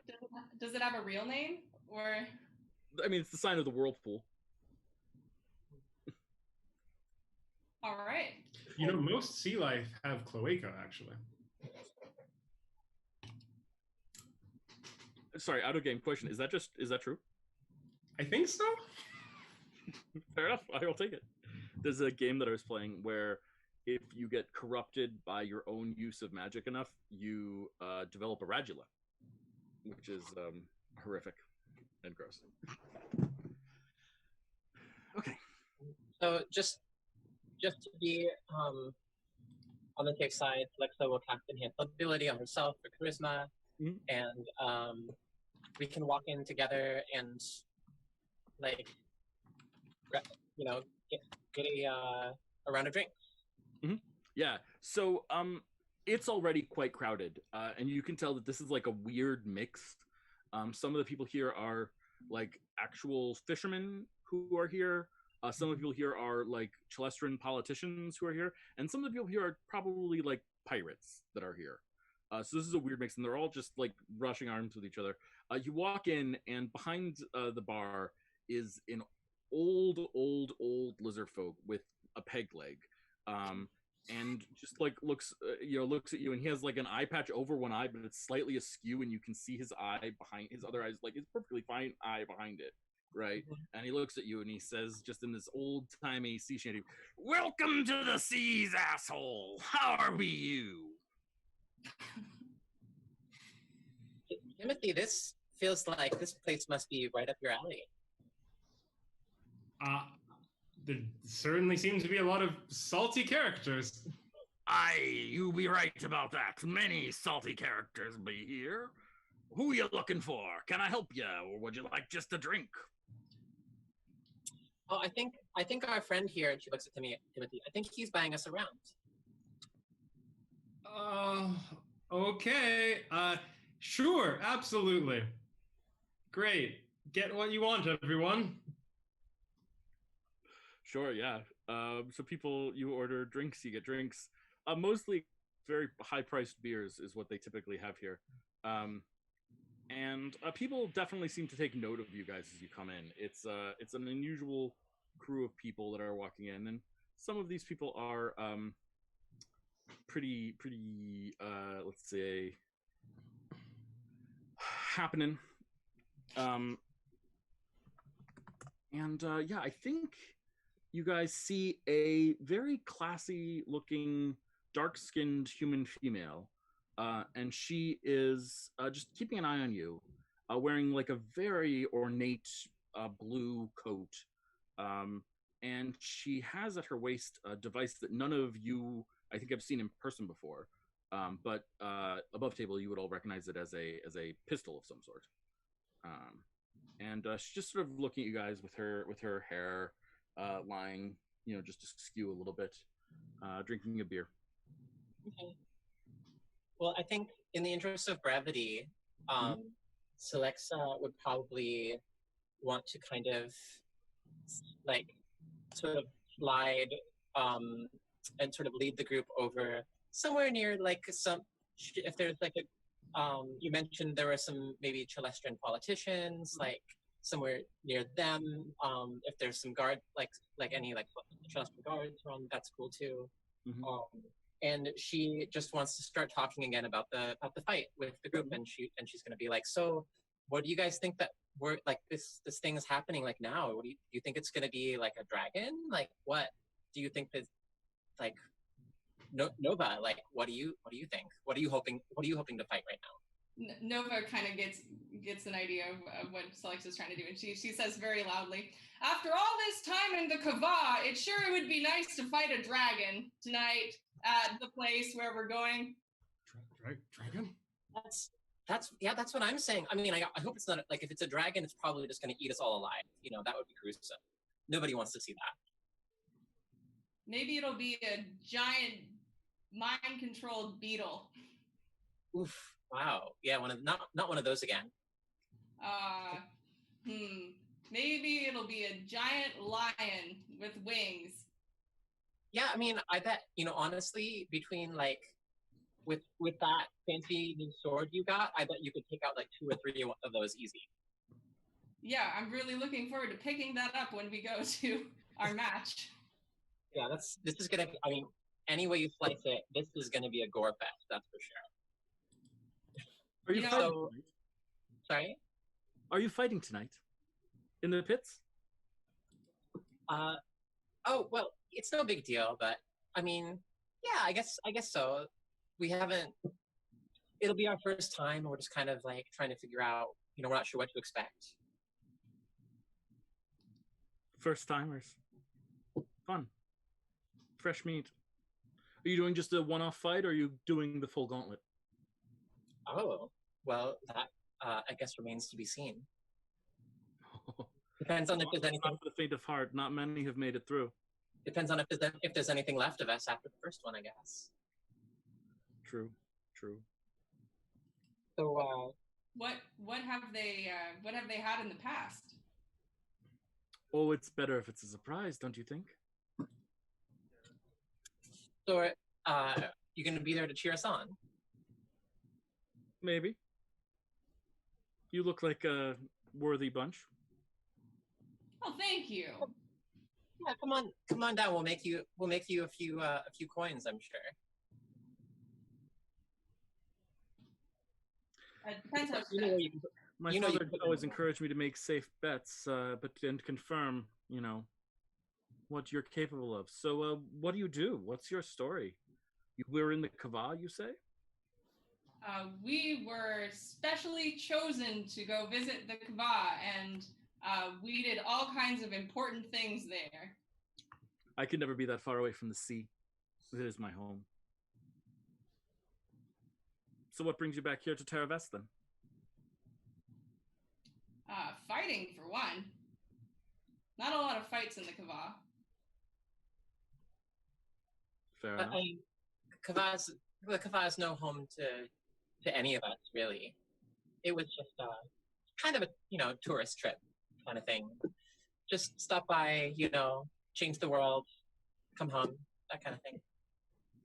Not many people can claim to have changed the world. Some, I guess. Well, tell your friends.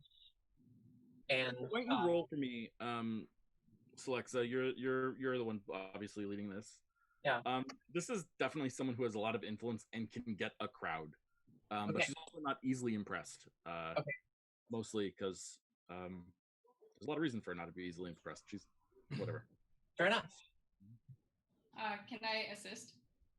You could, but she already has advantage because she has cast this to advantage. So you are assisting. Mechanically, she has advantage. What's the you got persuasion? Yeah, I think persuasion is the best bet here. So 19. 19. Mm-hmm. Yeah. She finishes her beer and looks at you all. I'll bring some of my crew down. They could use some entertainment. We've been on the seas for months, so it's good to get a little bit of perspective. I'm supposed to be heading back, but I don't think I will at this point, Well, like I said, whether we win or lose, you guys get to see a show either way. And Alexa is going to lift her glass and cheers all around and throw it back and stand up and leave. What's your name, by the way? Oceana. It's a fitting name. My father has no subtlety sometimes. I reach out my hand and say, Nova. Of a similar line, I see. Good to meet you, Nova. Yeah, you'll see. On our way out, I'm going to pull Thea aside. Mm-hmm. Thea, you have money, right? You are kind of you have money, right? Some. I need you to pay for these rounds, please. I just literally sent all of my money to my estranged wife. So if you could do that, I would be in your debt, literally and metaphorically. Okay. Sure. Timothy, I pat him on the shoulder. And... Thank you. I love it. That's great. So you head up to pay for the rounds, and our old sea captain says, you've been covered. Oh. By who? The lass over there, blue coat. Hey. She tips her three-corner hat to you and winks. I nod a thank you. Okay. Beautiful. Yeah, I would consider that a successful drumming up of some support for this fight. So let's go check out how this is going and what's going to happen here.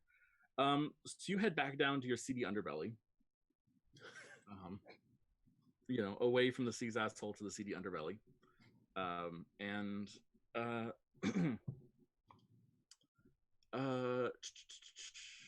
you get to the shop, and the guy says, your sword, and pulls out a sheath first and puts it on the table. And just sort of holds it up to you and sort of like is like eyeing you and doing like measurements with it a little bit. It's like a little awkward. And then he leaves it on the table and he like turns and he goes through the back door, and he comes back with a sword that is all black. It looks like it's made of obsidian, but then the very edges of it, the very like sharpest point of it, has this very thin silver line, almost as if it's a coat of obsidian that's then been filed off just at the edges. It's a great sword, so it's large, and the pommel has sort of these weird inscriptions in it. And he puts it on the table and says, "This is the great sword of General Asciliad. He was a brutal tyrant, but still quite the weapon. Should allow you to manipulate some dark lightning, fry some people, that sort of thing." Ooh, that sounds fun and reliable. Yes, consistent. That was something you requested. Yes. I don't quite know why. I don't know much magic that's that wild, although I guess there are wild mages out there. It'll be a nice change. There. So, are you satisfied? Yes, this is great. Thank you. And he leaves you the sword. Excellent. Are you all ready? Let's do this. One of your number has changed. There was a human before, I believe, and now a lizard folk. He may join us later. There, fair. Were you able to drum audience that you would be able to drum up? We have some fans. Excellent. Good. I always like it when fans are coming. And he starts walking you down the stairs, and you see that there's like a rather large arena, and in the middle of the arena there's all sorts of like broken furniture and random stuff, and also a fair number of bloodstains across this floor. So let's just put you guys in the arena, just so that you can see what's going on here.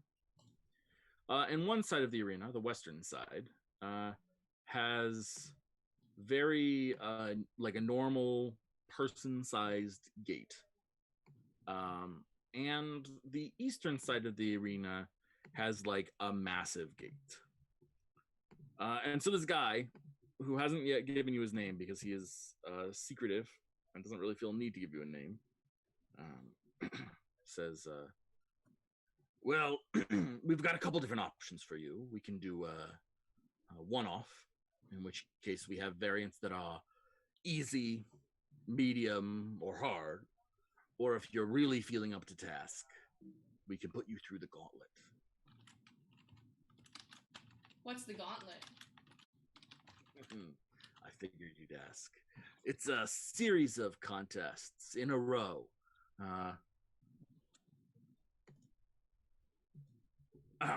It's a series of contests in a row. 6 of them, to be precise. Each one separated by a little bit of time to let you catch your breath. Mechanically, a short rest between each fight. Each one escalating in difficulty. And the further you get into the gauntlet, the higher the prize money. It's a challenge, and it's not for everyone. Some people would prefer just to go all out like some supernova in one fell swoop, just take on something big and nasty and fight it, and then see what happens. But other people like the slow burn, like measuring their resources, like bringing forth the competition. And let me tell you, the audience love it. They see you and they feel like they know you based on how you fight in each of these fights, and they start calling for your favorite moves, and it's a exhilarating ride. Not many people have made it to the end, though. Last person to make it to the end was an old sea pirate by the name of Fabian, but he's retired for some time now. There's rumors of others trying to take him on, but it's quite the fight. Well, out of character, yeah. I think looking at the timing, it feels like it would maybe make sense to start a gauntlet and get in like a battle before the end of the session, and that seems more feasible than trying to do something big, which could take a long time. Yeah, sure. In character, I think that Celexa is going to look to Nova and say, "Hey, I think this is your dream. What's the big warrior feeling like?" Gauntlet! Somehow I knew you'd say that. If you want a gauntlet, I'll support a gauntlet. We're not fighting people, right? What are we... No. Okay. He'll be fine. Timothy, you'll be fine. You'll be fine. Okay. We're not gonna kill him. We're just gonna knock him out, right? Oh, okay. These be monsters. You can knock out monsters. Timothy, it's not the first time that I've seen you fight a monster. You'll be fine. Okay.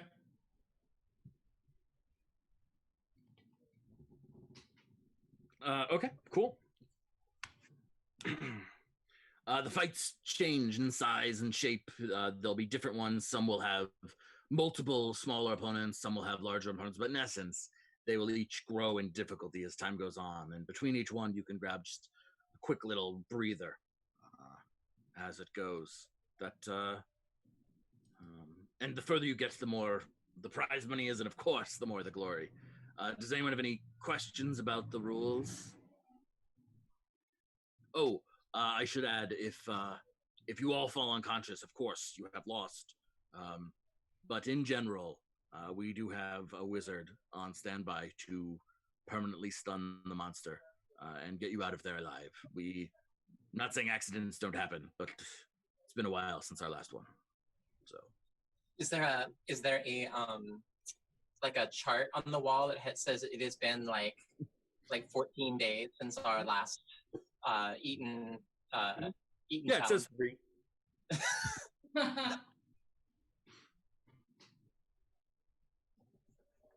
I've seen plenty of these. Mm-hmm.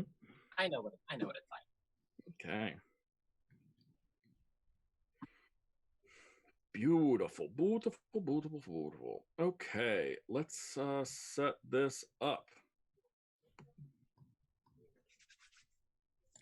So I think this first one will be 1v4. Because that's what we are gonna do first.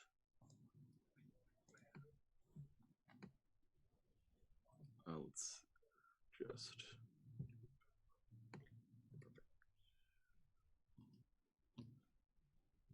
Okay. So fight night starts. And he goes out into the middle of the arena and, casts thaumaturgy on himself and starts speaking to the crowd. The crowd is relatively big, actually. There's a large number of people there. It's illegal for you to gamble on yourselves, so you legally can't, although if you want to disguise self and go gamble on yourself, you should feel free to do so, but we can do that between sessions if you want. If you want to gamble against yourself, that's even more interesting. I had a group do that once. It did not work out exactly in their favor, but they didn't mind that much. So anyway, so yeah, so this is so the crowd is there. They're wild. This is a crowd that's eager for bloodshed. There are definitely some of these people that you enticed into coming at the bar. You see Oceana and her crew are all there, as well as several other people as well. Selexa, I want you to roll a persuasion check for me, just flat. A persuasion check. Yeah. Okay.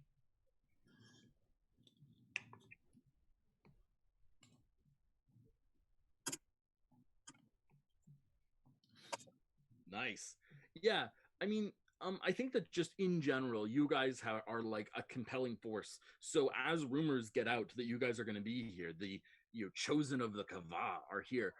People people just have shown up. People who have never come to a seedy underground fight before are showing up. We'll see what that amounts to, but like including some members of the Kava, and some of your friends from the Kava are here to see you fight as well. So it's quite the event, and everyone's getting into the vibe of the place. And so the announcer sort of gestures to you all and says, "Please welcome the chosen from the Kava." Crowd goes wild, and you guys step into the arena, and he looks at you and says, "Any you want to introduce yourselves or say anything to the crowd or dedicate your fight to something or someone or anything like that?" Nova steps forward and says, "I am Nova, fighter from Prayan."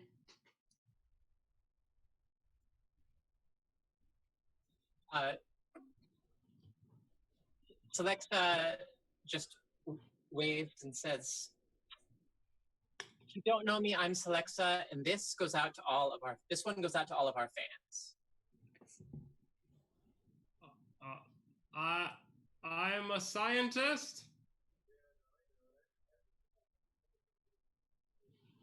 I'm Thea. I'm ready to kick some butt. I love it. Awesome. Okay. And well, you all know what's coming. And he looks around and says, "But they don't." And in the other side we have, and this gate starts opening slowly. And this massive creature covered in white fur with this powdered blue face just starts crawling forward on its four arms, sort of lumbering forward like a giant abominable yeti.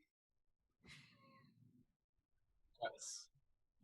And it has some sort of magical collar on it.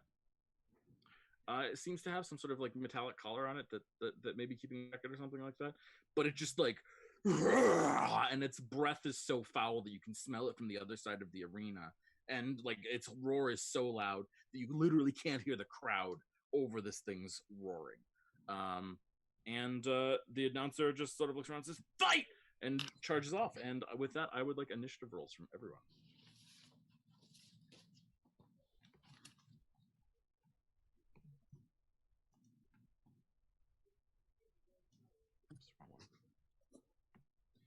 Matt, could you give me access to my token, please? Sure. Did I not? Apparently not. That is...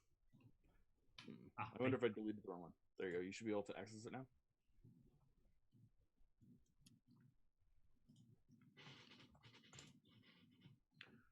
Shoot. Just lost my stat block because I'm careless. Just close the one that has the stat block on it. Don't do that, Matthew. Bad call. There we go. Nope. Out of game before we start. Hmm? Are we able to use our new items? Yep. Okay. Yeah.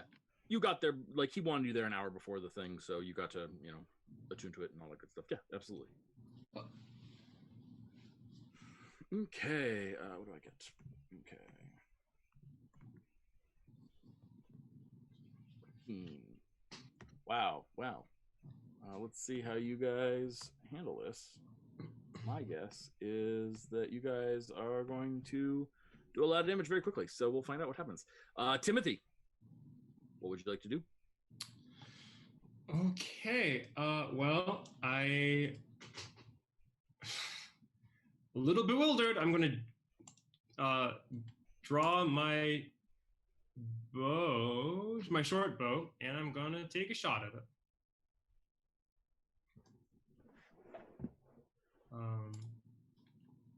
Yeah, 20 definitely hits. Roll that damage. Nice. And that is it a beast? It is a monstrosity, actually. Oh, okay. Not an aberration either. Okay. No, unfortunately, it is a monstrosity. Okay.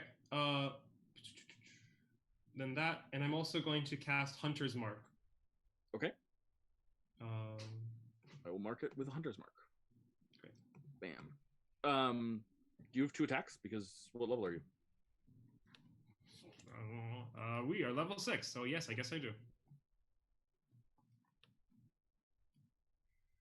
Take that second shot. It's been a while. Yeah, no worries. Yeah, 25 definitely also hits. 9 more damage. And do you want to add your Hunter's Mark to that? I do. That's 3, and it is beneath its hit point maximum, so you want a Colossus Slayer?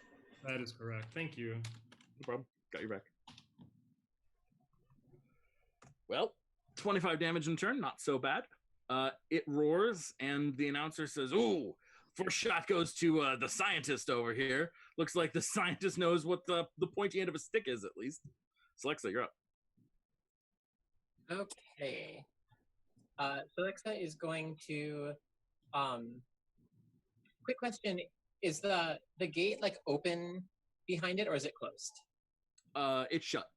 It's shut. Okay, great. So Alexa is going to like edge forward, so she's just kind of like crouching behind this overturned table, and she is going to send forth a volley of Eldritch Blasts. Yeah, take those shots.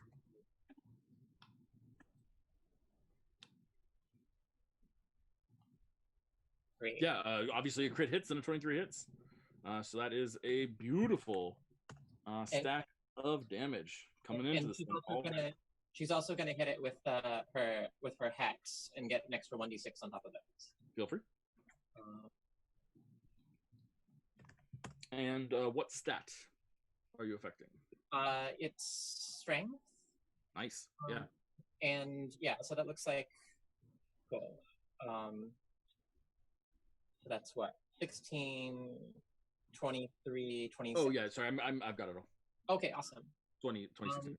And I guess she's going to just like I don't know if it can move back any, but she's gonna basically slam it against the wall. Sure, yeah. You can. Awesome. Yeah. Do you have the push Eldritch Blast feature? Yeah. So every Eldritch Blast pushes back 10 feet without a saving throw. Yep. It rams into the wall. And we'll take 4 bludgeoning damage from that.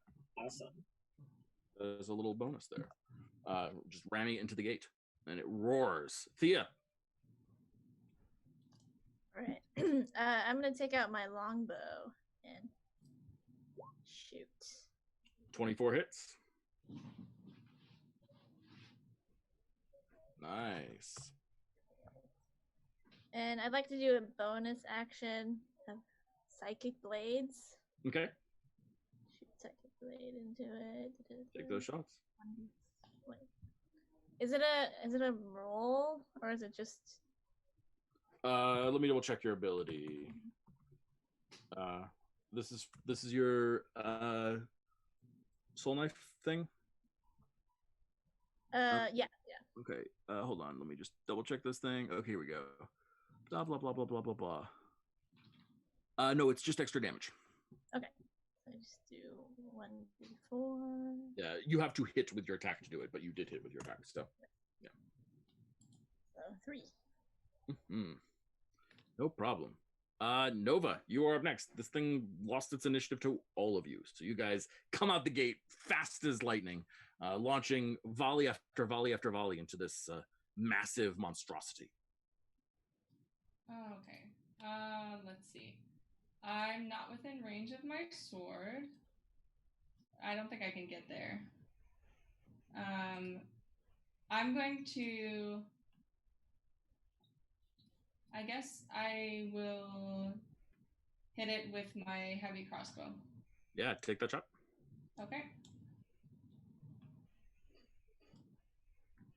22 hits. Roll that damage.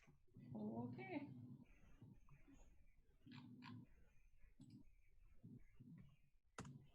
Okay. Thunk. And can I also take a move action? Absolutely. Cool. I'd like to move forward as far as I can. Is that 30 feet to like the middle?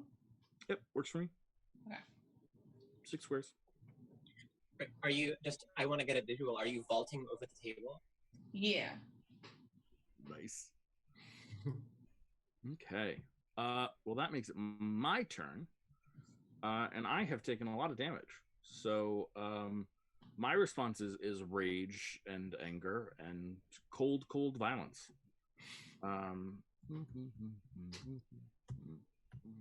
Yeah, stomping on a chair, ripping everything apart in its way. It sort of galumps on 4 limbs forward to Nova.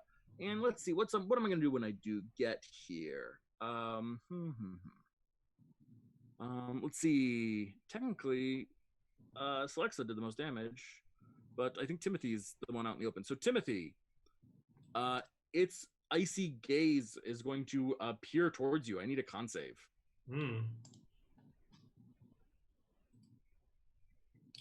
Coming right. A 17 is a failure. Ooh. So you are paralyzed, and May I take? Oh, go ahead. I have a thing. I'm not sure if it applies. I have unwavering mark, which means that hit creature has disadvantage versus others for 1 turn. Mm-hmm. Yeah, not on it doesn't apply to a saving throw. But if it was an attack roll, it certainly would apply. Okay. So Timothy, you take 24 cold damage. Yeah. I don't think I'm going to try to get better. I'm going to spend a luck point. Okay. Yeah. Roll See that if we can get any higher than that. I don't know. We'll find out. Okay. Well, it was worth it. Unfortunately, no. So that is 24 damage. And I'm paralyzed. And you are paralyzed. You can repeat the saving throw at the end of your turns, and all that good stuff. And then I'm going to rip Nova apart if I can. How do you feel about that, Nova? Bring it on. 2 strikes, 25 and 13 to hit. 25 hits. Okay. 7. That's 12 damage to you, followed by 11 cold damage to you. Okay. And I should do that. Let's see if I can. Okay, cool, awesome. Timothy, you are paralyzed. You guys all look around and you see Timothy is basically like a frozen solid popsicle. He's inside like a frozen breath. Like the cold stare of this creature has turned Timothy to ice, and you see like his jaw is not even chattering. It's just frozen solid, and like his eyes are dried out from the ice. It hurts. Timothy, would you like to roll a saving throw? I would love to try. That is a success. You lose your turn, but are no longer paralyzed. Celexa, that makes it your turn. Okay. Let's do this. I guess Alexa she sees this thing kind of like coming at her, and she sees it basically like rip Nova apart and paralyze Timothy. So she doesn't really want to come out of hiding right now. I think. Okay, I guess she's just gonna hit it with a few more of the Eldritch Blast. So let's do that. Here we go.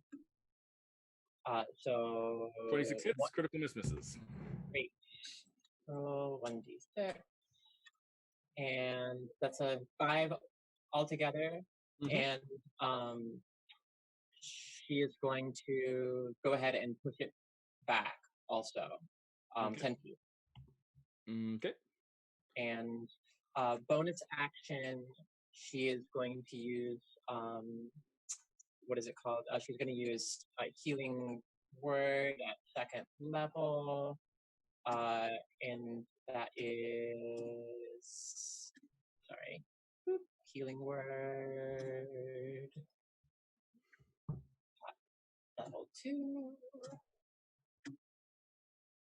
So 8 healing. Yeah, that's 11 healing. 11 healing. There you go. 11 healing to Timothy. Timothy, yeah. Okay. Timothy, you heal 11. Thank you. And Thea, that makes it your turn. All right, I'm gonna try to make eye contact with this beast or whatever it is. This monstrosity. Try to petrify it. I love it. What's the saving throw? 12 Constitution. Okay. Oh no, wait, DC 12 con save. Yep, that sounds right. I got a 13. Okay.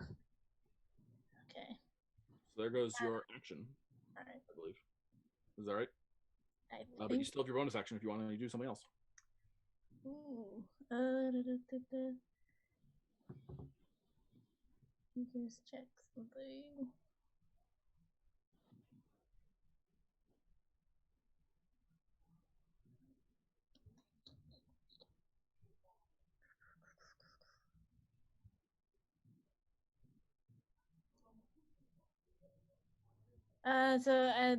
Can I use my new? I have a sapphire gem. Sure. As a bonus action, I can use flay. Okay. Uh. That's an intelligence save, I assume? Yeah, 15. I get a 0. Cool. And then it says charges 2 per psionic die of damage. So what's your psionic die at?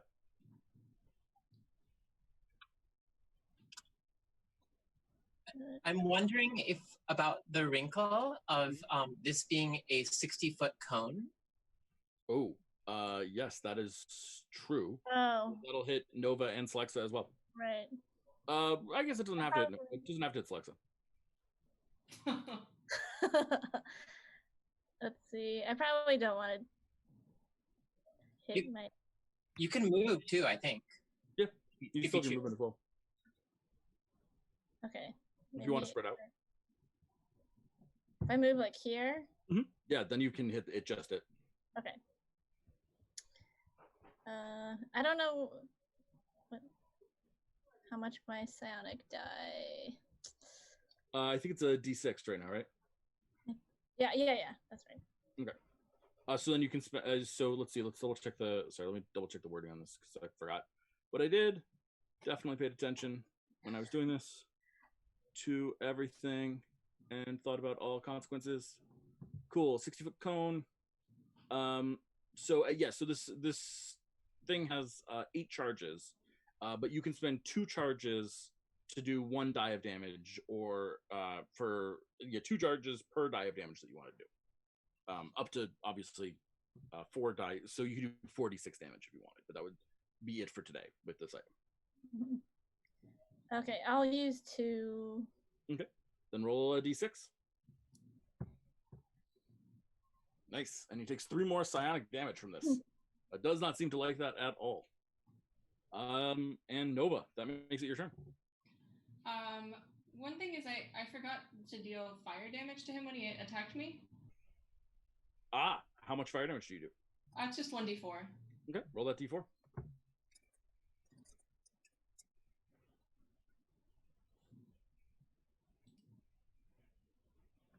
He seems to really not like fire damage. Okay. And I would like to. Would I be able to move to attack him and then move away from him? Sure, you'll provoke an attack opportunity, but sure. Well, I guess I'll just move to him then. Can I charge? Do you have the charger ability? Never mind. Okay, I run up and attack him. Sure. I attack him with my lightning sword. Let's do it. Okay, and I think I may have gotten it programmed correctly. That looks good to me. 21 definitely hits. Okay, and Nice. And second attack. Okay. Unfortunately, that is a miss. Okay. And can I do lightning from the first one and spend one of those dice? Sure, that's fine. In future, spend it as you're doing it. Sure. I think that was a D8. Yeah, it's a D8 per charge spent. Okay, I will spend one charge. Okay. An extra D8 of lightning damage. We've got fire, we've got lightning, we've got cold. It's quite the elemental storm here. Okay, that makes it his turn. He really does not like you, Nova, because you have lit him on fire once, and also now are attacking him with a lightning sword, which he also does not like. So, I actually think the first thing he's going to do is cold breath. Everyone. Is that true? Probably not. No. He does not get Timothy. Timothy, you are not hit by this. But I need a con save from everyone else. You can thank Celexa for not being hit by this, because Celexa pushed this thing back. Does Celexa get any advantage from hiding behind the table? Yes, I will give you advantage. Okay.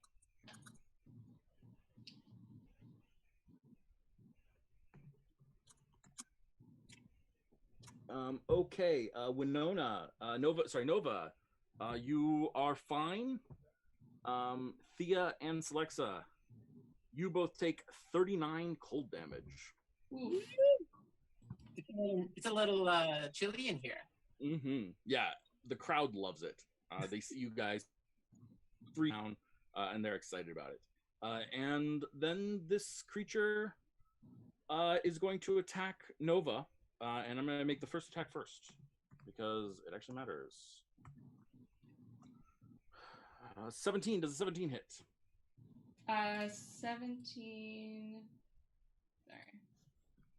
17 hits my armor class, yeah. Okay, then first attack does, let's see, 18 bludgeoning and... Oops. 6 cold for 24 damage total. And then your fire reaction goes off, correct? Can you roll that for me? Yeah.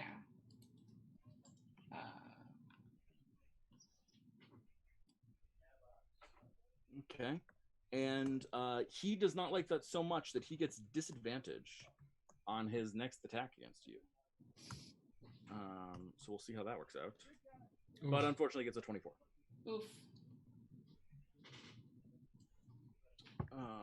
For again, 18 bludgeoning damage and 2 cold damage.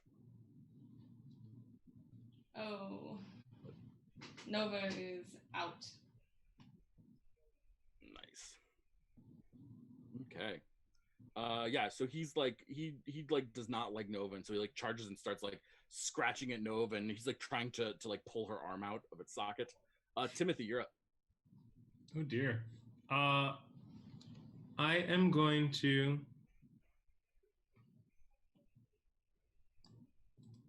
one, 2, 3, 4. Move here. Okay. And shoot it. Yeah, take that shot. 20 hits. Okay. Add your hunter's mark to that. Mm-hmm. Okay. Plus a D8. Not your strongest hit. I think you're worried about Nova a little bit. Do you want to take your second shot? I do indeed. It is that. 26 also definitely hits. There's that, and there's that, and There's that. Colossus Slayer only works once a turn. Once per turn. That's right. Sorry. Okay. No worries. 3. I do like it though. It's a cool ability. Excellent. Yeah. This thing is not looking good. It's in really bad shape. It may have done some tearing into you guys, but that is different than it can take the punishment that you guys have been doling out to it. Celexa, that makes it your turn. Nova has fallen to the ground before you. Okay. Alexa.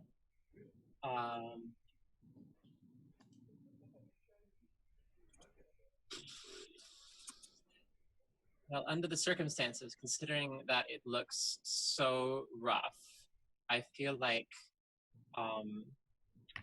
she should just keep on keeping on. She's going to.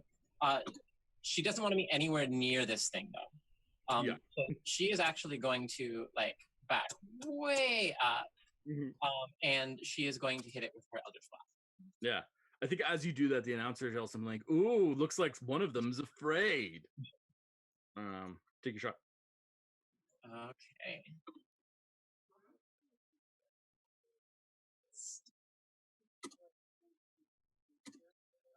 "13 misses, 17 just hits."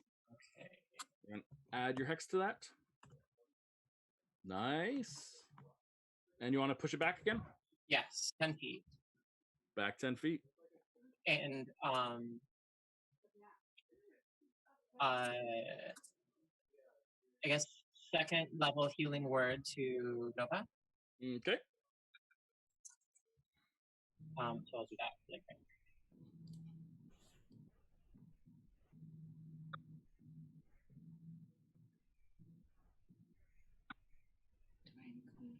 Do I include mine? 10 healing to Nova. Right. So Nova pops up at 10. Thea. Okay. I forget. Okay. Psychic blades. Do I have to? You have to hit the Use target psychic- with your attack, and then Psychic Blades is extra damage on top of it. Okay. So I'm gonna do my longbow Mhm. with psychic blade. Sounds good. That's a critical miss. So nothing happens. Which, why do you think you miss? I think seeing my team, seeing Nova be knocked out and then brought back, my emotions are all over the place. But I think I can still do a sneak attack as a bonus. How? With what? With, I think I can do it with my psychic blade. Yeah. I think a Psychic Blade again has to be. It has to have been hit. You hit a target, and Psychic Blade does extra damage. Yeah. I might be wrong though. I've only run 2 of these, and I don't really remember sometimes. But sneak attack can be done with.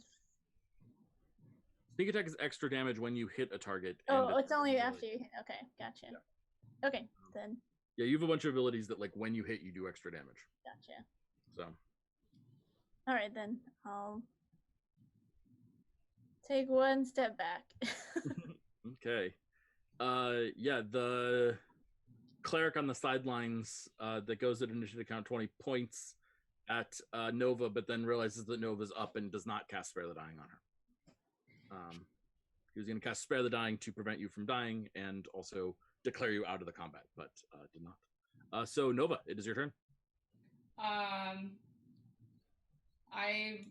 run forward and attack him. Swing away. Okay. All right. Nice. That hits. And how do you want to do this?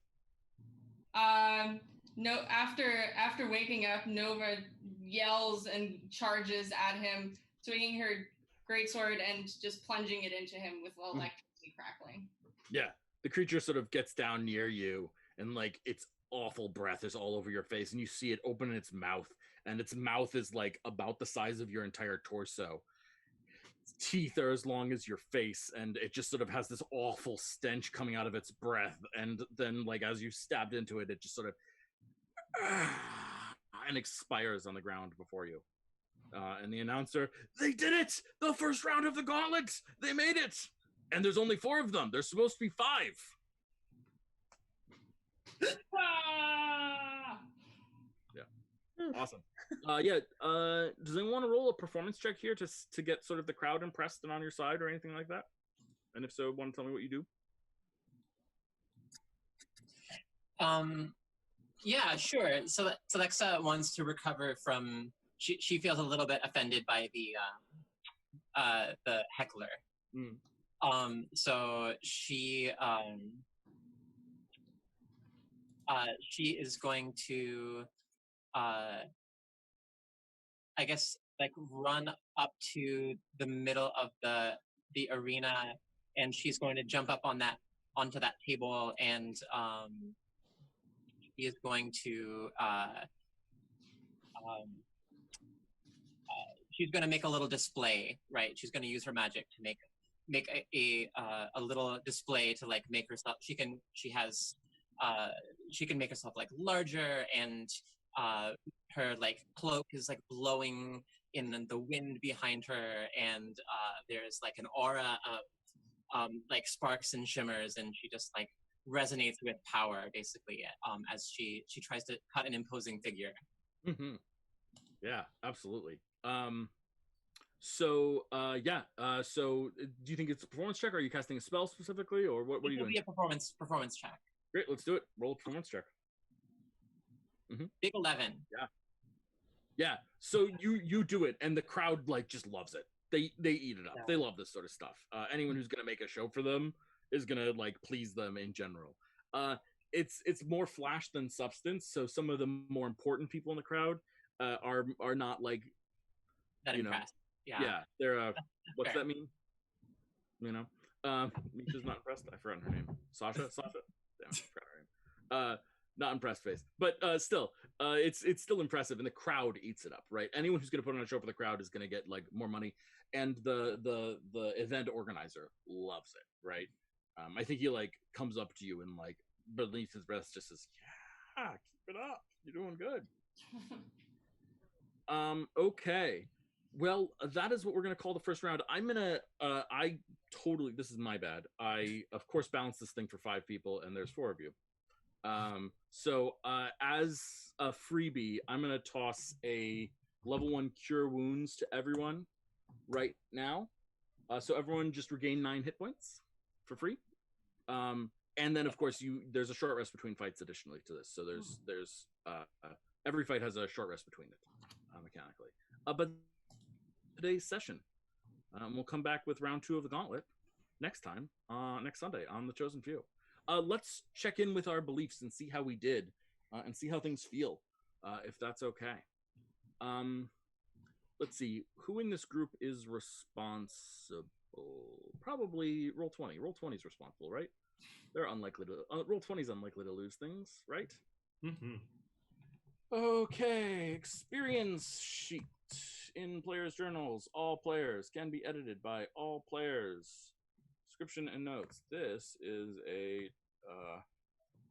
the number of experience points the group currently has. Okay, so let's do a quick check-in with everyone. Celexa, how do you feel about working towards your guiding light belief? Do you feel like you worked towards that today? Oh, absolutely. Well, for one thing, just directly in terms of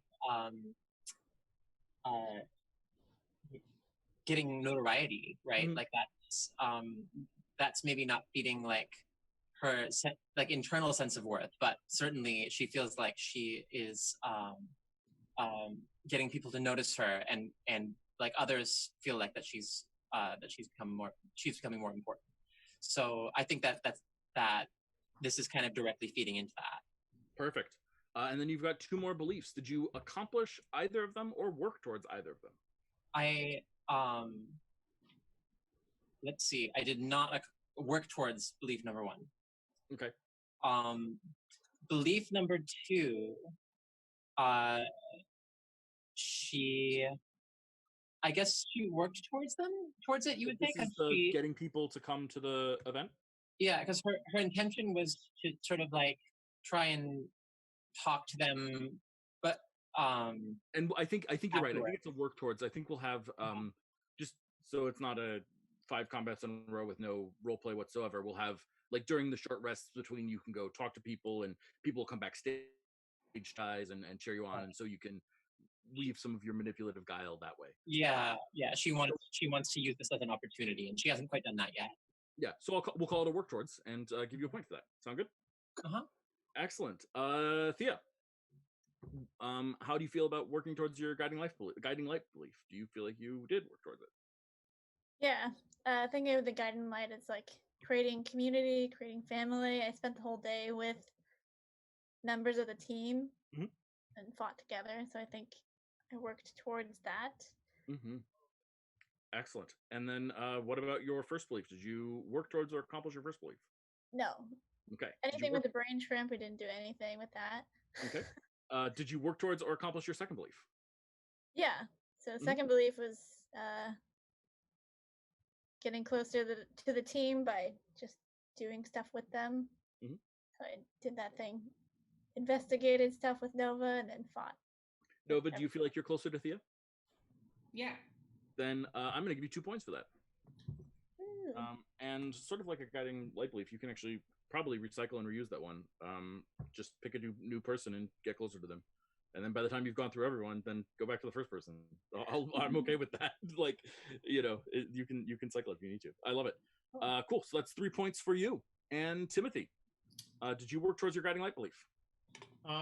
Jeopardizing myself or the mission to save even one life. I would argue that I rushed forward in combat once Nova fell. Yes, I strongly agree. I would give you credit for that. I would even like you can't earn the same experience point for the same belief more than once in a session, but I would even argue that like actually the way that you dealt with the negotiations, right, was the same thing. You were rushing forward to try to save lives. You may have needed more information to get what you wanted there, but still that's good. And then either of your beliefs, did you work towards or accomplish them? I did ask Celexa for help vis-a-vis the negotiations, so I think that's belief number one. And then the other one was Thea and the brain shrimp, not so much. Okay, excellent. So that's 3 experience points for you. And Nova. Guiding light. My guiding light was to throw myself into danger to protect her friends or family, so I feel like I did that. I strongly agree. Although there is an argument to be made, or mildly, that that this is partially for glory, right? So that's an interesting line that we may have to think about moving forward. But I'm totally happy with it for now. Yeah. And then your beliefs, the other ones. My first belief was to defeat a great foe on the battlefield. I don't know if this counts. I mean, I would call it a success. You literally defeated the Yeti. If you want to, I'll say this. If you want to write a new belief for next time, then we'll call this one a success. If not, then we'll call the gauntlet your belief, basically, and give you a work towards. Okay. We'll give you 1 point or 2. So it's your call. If we fail the gauntlet, does that mean I fail this belief? Yes. Oh, I guess I'll call it. You're muted, Nika, if you're saying something. Nika, you're muted if you're saying something. Sorry, just because this is so new, it just feels like it's worth talking about that even if we fail a belief, we still get points for working towards it, right? Yes. Yeah. Okay. Anytime you attempt to accomplish a belief, even if you fail, you do it. Even if, interestingly, something that happens a lot as I've found as we go on with beliefs, one thing you'll find is that at some point your belief will be so heavily challenged that you will actually accomplish the exact opposite of your belief, and have to shift your beliefs and change your beliefs, and that can lead to some interesting things as well. We'll see. So it's your call, Nova. Out out of game. I don't know if we can actually defeat this gauntlet. So I don't know. It's worth pointing out that if this is defeating a major foe, then this is 2 experience points. And if this is working towards it, then you get an experience point this week and an experience point next week for 2 experience points. Yeah, I think I'll call it the gauntlet, and we'll call it 1 point. Great. And then I think I worked towards my second belief, which was to investigate Recha further, aided by Thea. Yeah, I agree. You worked towards it, but not accomplished it. Sounds good. If I did my math right, that is 13 experience points for the group. That sound right to everyone, roughly? Everyone got between 2 and... Nope, that should be 12. Sorry, I did my math wrong. 12 experience points for the group. So everyone got between 2 and 4? I thought it was everybody got 3, except I got 2. Did anyone get more than 3? Did someone get 4? Well, maybe it's 11. I think it's 11. Okay, I was counting poorly. This is why we have other people here to double check my math. Does anyone feel like I got more than 3? Great, awesome. Then that's 11, and that puts us at about roughly a quarter of a level between the 4 of you. That feels relatively good to me. We'll see how it feels when we add a 5th person in. That may change how we feel about things. Yeah, and all that good stuff. Congratulations on surviving round 1 of the gauntlet, and we will we'll see what that all amounts to moving forward. I sure hope our cleric will be here next week. Yeah, seriously, could use that. All that good stuff. So I'll do, for the sake of doing it next week at the start of the session, I'm going to do a refresher on how short rests and hit dice work.